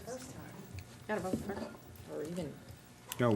No, we don't. No. You have to suspend, yeah. The ordinance has been read once. I read it. Yeah. Justice Harbison just moved to suspend the pass it. rules and the motion to pass is out of order. It hasn't been read 3 times. Justice Harbison just moved to suspend the rules. Justice Pond seconded to place it on second reading by title only. Do we get discussion? Yeah, actually, that is a discussable motion. Yes, so I think Tom I had was his. going to discuss the main ordinance. Can we go ahead and discuss what I want to discuss? Go ahead. I talked to Charles about this just before the meeting because I hadn't had a chance to read the ordinance yet. But one of the things that I've always been opposed to that is in this ordinance is buying from county employees or selling to county employees by other family members. I didn't know that was part of the deal. But I do want to support Charles and the work they're doing down there at the road department until I see what kind of improvements and so forth they're going to make. Now, I notice in here, and I would like to have Charles respond to this. Come on up, Charles. I notice in here it says that this red dirt is for a limited time, which you had mentioned to Come on, me Brad. before. But here's my problem. I don't want to, in this ordinance, and I mentioned it to you earlier, I don't want in this ordinance to create a new red dirt pit. That would be a major problem with,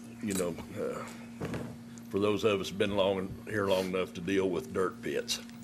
So I want to make sure that this is a short-time deal, because I don't like buying from family members to start with. I've always opposed that from the minute I got on this court.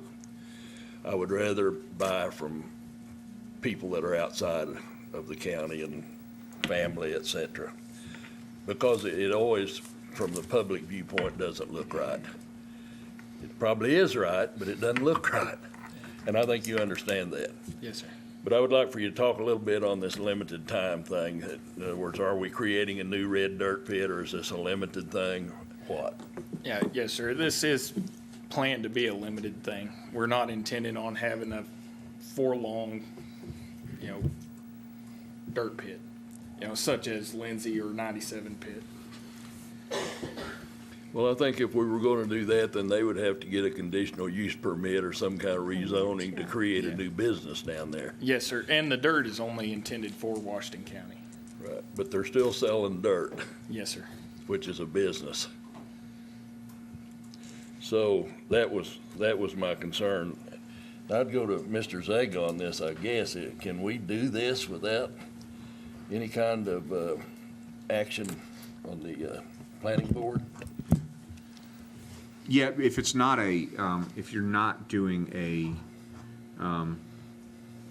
the short answer to that is yes, for a variety of reasons that I'm not sure I can summon to the front of my brain at 8:57 at night, but yes. Okay. Well, that was my main concern, buying from a family member, and would it be a long-term permanent dirt pit? That was a real problem for me. But I am going to support you on this, although I have some regrets about it. But I would like to see less of this family dealings in the future. Not talking to you, but the county in general. Yes, sir. Than what we've had in the past. And it hadn't been rampant, but there's been some of it. Thank you very much. Thank you. Madison. Whichever one, I didn't get both of you. I think it was you, Sue. Okay. Yeah. Thank you, Madam Judge. Fellow JPs, I'm concerned with the vagueness in this ordinance. As JP Lindstrom said, it is unusual and extra care should be taken when the county is doing business with an employee's family member. But we say that unusual circumstances exist, but we don't say what those unusual circumstances are. We say it are tremendous cost savings, but I've not seen dollar figures put on that. And I have to tell you, I'm still very leery about the dirt deal that was made out on Smoky Bear, because I witnessed equipment out there for days and days and days working on that man's pond from where the dirt was removed and working on the levee and et cetera. So there's not enough in this ordinance for me to feel there's justification for doing business with a family member on account of by the county. We don't know what the limited time is. Is limited time mean 6 months? Does limited time mean 2 years? Does it mean 2 weeks? I don't know what limited time is. And I would like to know if Alan Reed and Paul Reed have ever sold to other people. Not on this land that we know of. This is a brand-new pit. Yeah. It is a pit. Well, it's going to be. That's what we're planning on using it for, is to get dirt out of it, so I call that a pit. Has any dirt been removed No, ma'am. yet? No, ma'am. We will have to remediate it. To meet DEQ? We're going to have to remediate it, just, If we were similar to, getting- Smoky Bear, but it won't be near to that extent. If we were getting dirt from our dirt pit, the county dirt pit, we don't have to remediate, Oh, is yeah, it? we have to remediate that some time when we're ready to close it down. Yeah, but not as each project happens. But the Well- unusual circumstances is this, we can't find anybody other than the Reeds that could get dirt from down there. And we really need to try to find some red dirt there locally because of the amount of time it takes for our dump trucks to drive down to that part of the county. It ties them up forever and plus, and not only slows down that particular project, but hampers other projects too. Well, I'd just like to see a dollar amount if there is a tremendous cost savings to the county so that I could quantify that. $3.50. Well, at this point, I can't support it. Just let me say that without more information. Thank you, J.P. Judge. Maxwell. Thank you, Judge. Just have a couple of questions to kind of quantify some of the things that you're talking about. So we're paying $3.50 for a 16-yard truck now from the Reeds, or we will be. What is the market value that we would normally have to pay if we bought that from someone else for a 16-yard truck? That's what we're paying now at Lindsay Red Dirt Pit on Is 16. Same price? Yes, sir. Okay. Yeah, the cost savings is not having to haul our trucks down from one to the other. So that's my next question is how many, what's the round trip for getting it from this temporary dirt pit versus where we would be getting it from and hauling it from using our trucks otherwise? You're looking at probably an hour and 45 to 2 hour turnaround from up here on 16 to down south of Fayetteville, or Washington County, excuse me. Now from down there, you're looking at a 15 to 20 minute turnaround. Okay, so we're saving about an hour and a half per trip. Yes, sir. And that's equipment sitting on the roads waiting for material. That's fuel back and forth. Do you have a guesstimate as to how many dollars generally a one saved trip from an hour and a half to 15 minutes? Just a general. Repeat the question, please. Between personnel, equipment, fuel, all of that, do you have just a rough guess as to how much money a 15-minute trip saves versus an hour and a half trip? It would be a total guess, but I would say somewhere around $40 to $80. Okay. And that'd be one piece of equipment, one operator. Is that what you were asking for? Yeah, just kind of the general difference in cost for a short drive versus a long drive. And then, do you know about how many yards or how many dump truck loads or about how much use you're intending to get red dirt wise? How much quantity, I guess, you're using this for? I don't have that answer. I mean, there's probably 150 miles through there somewhere. Yeah, it's probably And close. it's just hard to estimate, I'm sorry. Yep. How many miles that you're? I'm right this year, it'd be great if we get somewhere around 150 miles, just new surface on the top of them. That's not necessarily just fixing them all up for asphalt, but in the next couple of years, that would be really nice to fix these roads back up. So you're looking at a couple of years. Yes, sir. To keep this open, and about 150 miles of improved I would roads say- that you'd be using this material for. Yes, sir, I would say somewhere in there. Last question. Does being this close limit the number of trucks that you'll have to use versus if it were long haul, hour and a half trips, would you have to be using more trucks? And if so, how many trucks difference would you anticipate? Depending on where the haul is, if it's closer, yeah, we can use fewer trucks, which we can do more than one job at a time, which we can use more graders, more dozers, more people on different jobs. So, I don't know, what do you think? Yeah, I mean, definitely, you're gonna be able to use less equipment to do the same amount of work because you're not having to utilize more trucks to bring the same amount of material to the road.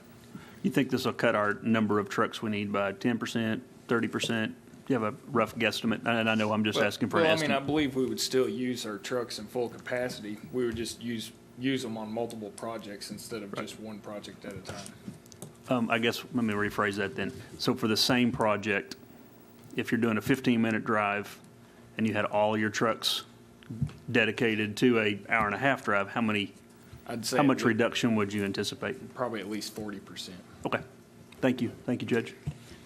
Next, I have Harbison, Madison, Patterson, Bowman, and Floyd. So let's go ahead, and we're going to be here for a while. Did you say Harbison? Yes, she Okay, I'm next. Okay.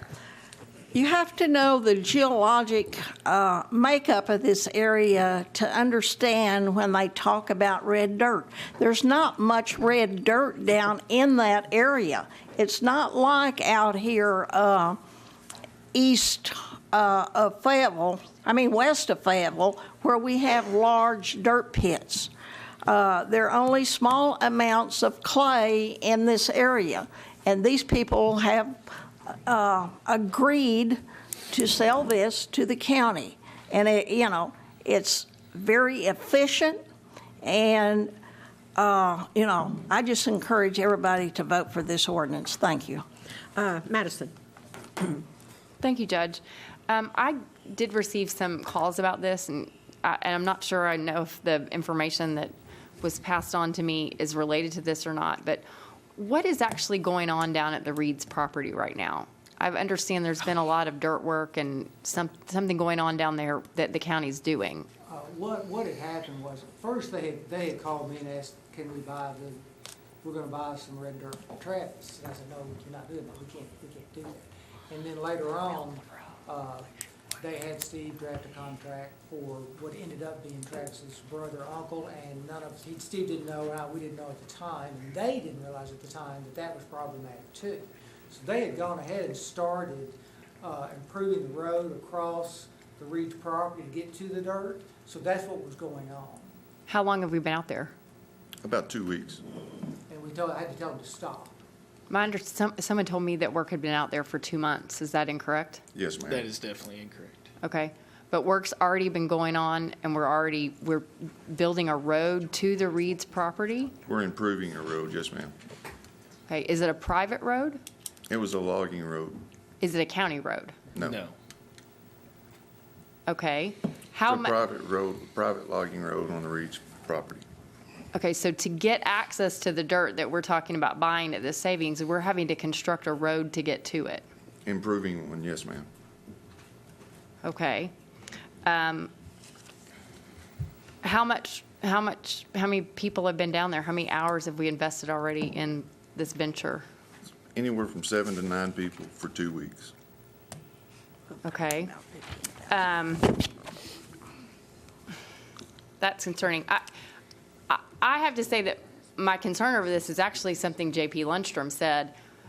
Where is the Lindsay dirt pit that you're talking about? It's off of 16 West Weddington. Is it in the county or is it in the city? It is in the county. Okay. Those folks had to go get a permit to have a red dirt pit. And anybody that wanted to start a red dirt pit in the county to sell dirt would have to get a permit and would have to go through we've dealt with red dirt pits. It's not an easy process to get.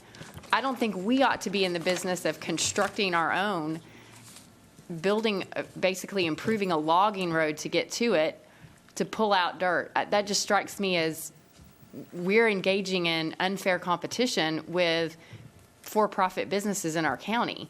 I mean, great, it's a savings. I get that, but I don't think that's fair to the people that actually sell red dirt that've played by the rules in the county. That really concerns me. We're having to get the same like ADEQ permits and things like that, just like Lindsay did. Now, Lindsay was it was long before we had zoning, and to a red dirt pit would have to be a conditional use permit today. So the logging road that we have already improved, where does what road does it come out on? 71 business, the old Highway 71. Okay. And that was truly mine and Charles's fault. We didn't realize that we couldn't buy the dirt. We didn't see a problem. So that's why we started on the road. Okay. Because one of the concerns that the red dirt pit that I recall that was before this body on a conditional use permit, there was a lot of concerns about the truck traffic, the dirt, and people in the surrounding area got to voice their concerns in that process to say, we don't think this road can accommodate this. We don't think this is safe. Are there people that live out there? Where? Yes. There's homeowners on these, there's people that live on these roads? This is not going to be a commercial dirt pit. We're going to be the only people buying dirt. But I hear it's going to last for 2 years. Yeah, but it's just but it's not like when the dirt pits we've had zoning appeals on, like Big Red and all that. I would really like to table this until we can get an opinion from our attorney as to how we can get around asking anybody else that was going to start a dirt pit in the county to come play by our planning rules, but yet the county for 2 years can operate a dirt pit without going through the same process. We're giving giving the homeowners the chance to come in and say, you know, we don't want these trucks on our road, or I'm shocked that we make private businesses come to us and give citizens the chance to voice their concerns, and we don't ask the same thing of ourselves. Well, one thing I'll say, this is some student research. Back early on after we passed our zoning ordinance. When we pass a zoning ordinance, it does not apply to us. the government entity. I know, but I don't think that's fair. I mean, I realize we may be, but it's like saying, here are the rules everybody's got to live by, but we're not going to live by them. Well, let me ask another question. On the road that we've improved, how many road tiles have been put in? There was three. There was 3 road crossings put in. Okay. And how far is the road that we've improved already? It's just over 0.4 of a mile. Okay, have we already been pulling dirt out? No. Okay. Well, then I move to table. I think we really need to play by the same rules that we ask private business to. I can't imagine that we can create our own red dirt pit without giving the people the chance to think about it. There's a motion and a second to table, Judge. It's not subject to debate. You got to take I'm sorry. You have to take a vote on it, the motion to table. Carly, would you call the roll, please? Sharon Lloyd, Yes. Tom Lundstrom, Yes. Eva Madison, Yes. Sue Madison, Yes. Joe Maxwell, Yes. Gary McHenry, Yes. Joe Patterson, Yes. Butch Pond, No. Bill Ussery, Daniel Balls, No. Harvey Bowman, Yes. Rick Cochran, Robert Dennis, Yes. Lisa Ecke, Yes. Ann Harbison, No. Judge, I have the ayes at 11, the nays at 3. The motion to table passes. Yes, you're recognized. Since this will come back, I'd like to ask that we put a calculator and a pencil to our expenses so far and what the bottom line will be on this. Thank you.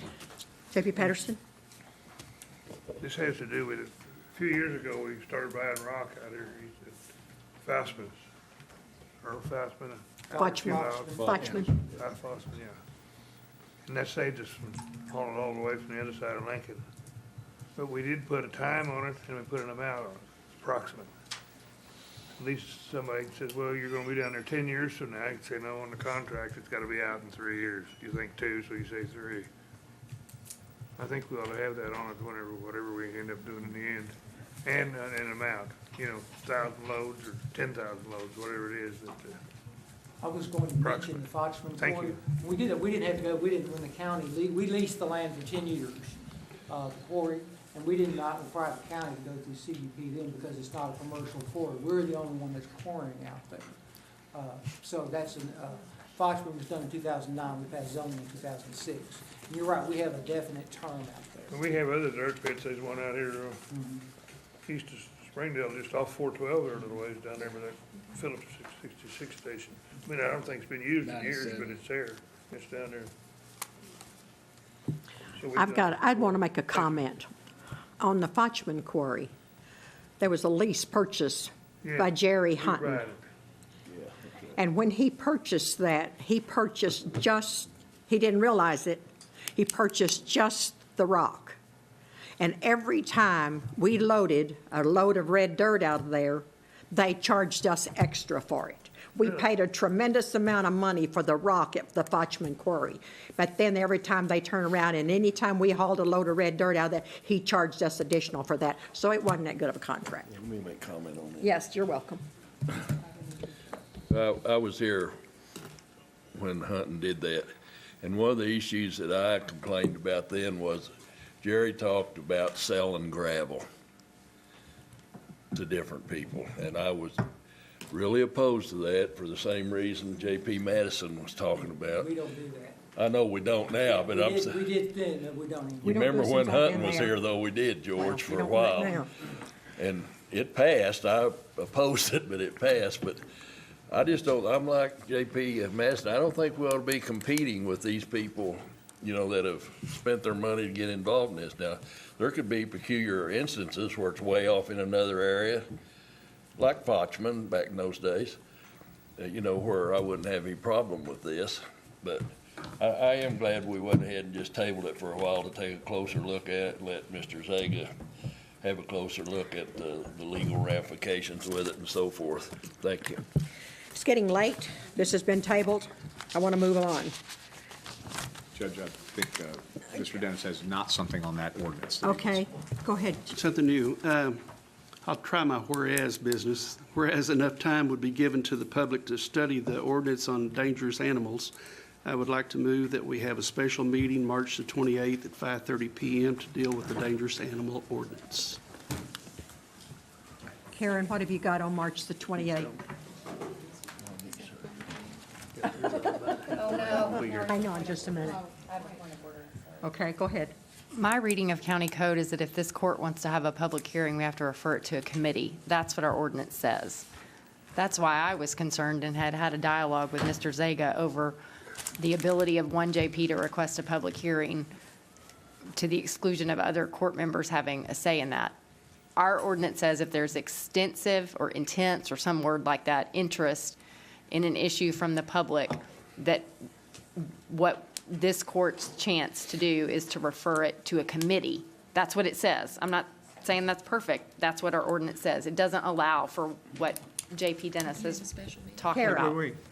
If I understand, he was wanting a special. Hang on just a minute. He was wanting a special quorum court meeting on the 28th, and that would be okay with our calendar. Okay. If you all That's- choose to do so. Judge, there's a point of order that needs to be ruled upon, and maybe I don't think he called for a public hearing. Did you call for a public hearing, Justice Dennis? No, call for a special He's meeting. asking for a special quorum court meeting, which he can do, only to consider. Well, and I've already put the item on the agenda for April, so I don't know. I'm just confused. Well, wouldn't we This- need to vote on, it would just get their votes done quicker is all I'm saying. And that's, I he's think everybody entitled to make misunderstood that what I motion. wanted earlier. And ask that be placed on the agenda under, I can't remember the provision of the county code, but it's in there. It takes either a majority of y'all or the judge can call a special meeting. And so this would, a simple voice vote would, if there's a second. I'll second it then. Special meeting on that one. Special meeting on the 28th to discuss animal, okay. J.B. Maxwell, I'm sorry. I'll just offer a friendly amendment to the date. There's a Republican county convention that may limit a quorum for the court. But it starts, it starts at 7, doesn't it? Right down the street. You think we're gonna get out of here by 7? You think we'll be out of here by 7? I will never take a bet on how quickly we can get through an issue like this. What about Tuesday? Yeah. I mean, another day. I'll accept your friendly amendment and go with the 29th, which is a Tuesday. We got to see if the sponsor's going to be in town. You go what? You could do Tuesday or Thursday that week. Those nights are both free. Thursday's the 31st. I know Tuesdays is a conflict to some people regularly. I'll accept that friendly amendment as well. Thursday is fine with me.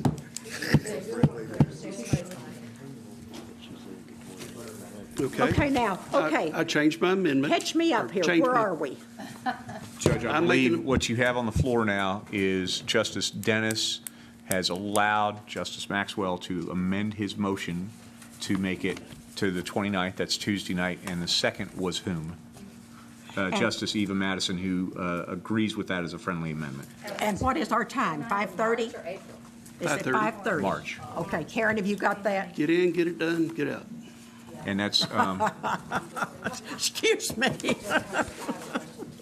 Well, everybody's going to have it to read. I was ready to vote for it tonight one Okay, time. okay, I just now- didn't want to vote on it for 3 times Carly, tonight. That's all. JP Ossery. I would like to do it on Thursday if we could, just because I have a commitment on Tuesday, but if Tuesday's what we have to decide, that's fine. I have a commitment on Tuesday also. I would prefer on Thursday. I've got a double catering on Tuesday. And I'll be smelling like whatever we're going to cook that night when I get here. Go ahead. I would prefer Thursday, if it's okay with. but ladies and gentlemen, I'm presiding over court-martial Friday morning in Little Rock, and that I really should be not here Thursday night. No, church. Wednesday's church night. And I'm sorry to do that. Y'all don't have to have me here. If you want Tuesday night, then we can do Tuesday night. Thursday's a problem for me. I'll try. I'll try. That's Yes, we do. Yes, we do. You may, there may, on an ordinance like this, I think it's probably better to have your county attorney here. Yeah, we probably do. I'm saying you can't be gone. Yeah, the judge could force me to be here. I would really like my mind to be right to try the court martial the next day. Tuesday, the 29th, 5:30, is this what we're going on? Yes, ma'am. That's what I'm making a motion for. Okay, we got a motion on the floor to have a meeting on the 29th at 5:30. I second. I have a motion and a second. Any more discussion? Already. Carly, call the roll. This is even going to require a roll call. Yes. Tom Lundstrom, No. Eva Madison, Yes. Sue Madison, Joe Maxwell, Yes. Gary McHenry, Joe Patterson, Butch Pond, Bill Ussery, Daniel Balls, Harvey Bowman, Rick Cochran, Robert Dennis, Yes. Lisa Ecke, Ann Harbison. Okay, Karen, you got it down? That's all I care about. Citizens' comments. It won't take long. You're recognized. Identify yourself, please. George Braswell. Sit down and to your mic so we can hear you. I'm George Braswell. It is working, isn't it? It is working. Okay. One comment on the red dirt pit. Is there a soil sample been taken and a proctor run on it to see if the soil is suitable to build a road on? If you know. Judge. Number two. Do what? It's late. I'm not going to pass them around, but there was considerable upgrading of the road. Well, you can Several comment. pictures. You can comment, but we can't answer your question. That's okay. Okay. And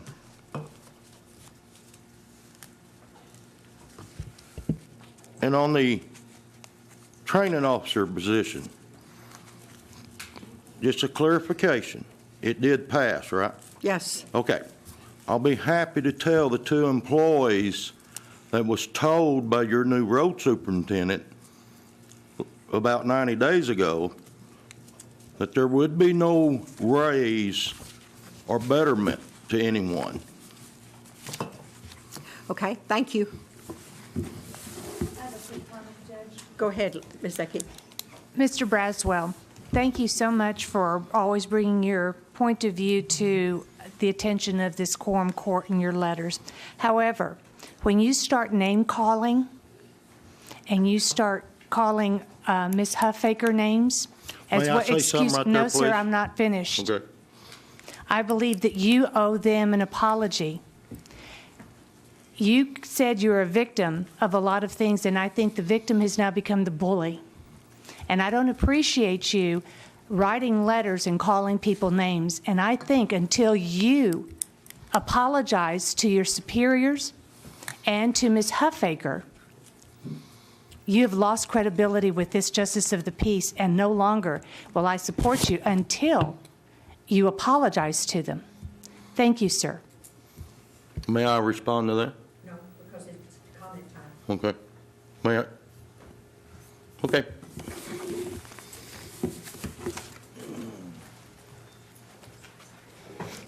I'm Eva Madison. I asked to be recognized, and we moved on to citizen comments. So the reason I'm here is to follow up on something that was in the editorial recently about the settlement in the Mandy Probakowski case. There was a significant delay between the date the settlement was reached, February 16th, and the date that it was made public. To my knowledge, it hasn't been ever still communicated to this court in any fashion. When cases didn't settle, we were told immediately. But for some reason, there was a 2.5-week delay between the date the case settled and the date that we ultimately found out. I had a settlement conference in front of the same federal judge last Wednesday, also involving an Association of Counties attorney on a case involving a different county. And that settlement was on the public record by Friday.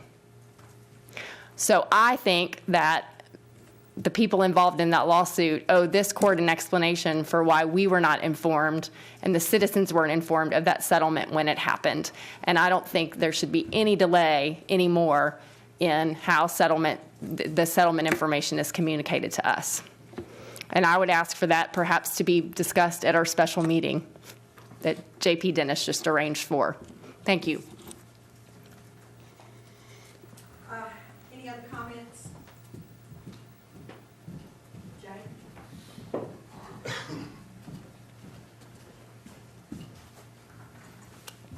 Thank you, Judge. I'll be as brief as I can.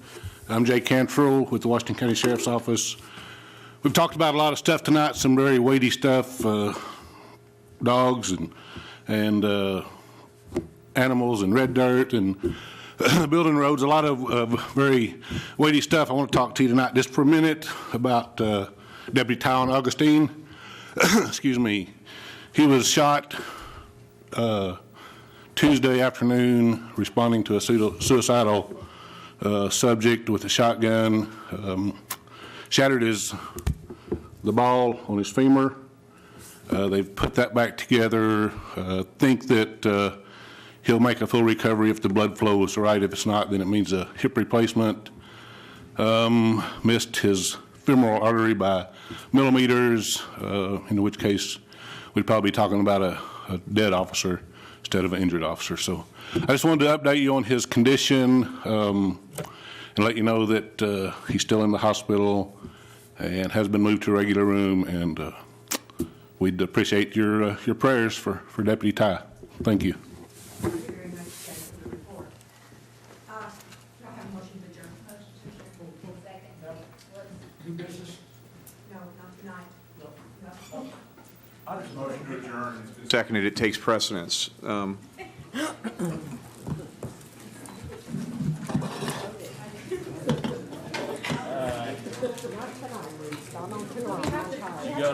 Judge, you have to vote on the adjournment. All in favor of adjourning? Aye. Opposed, same sign?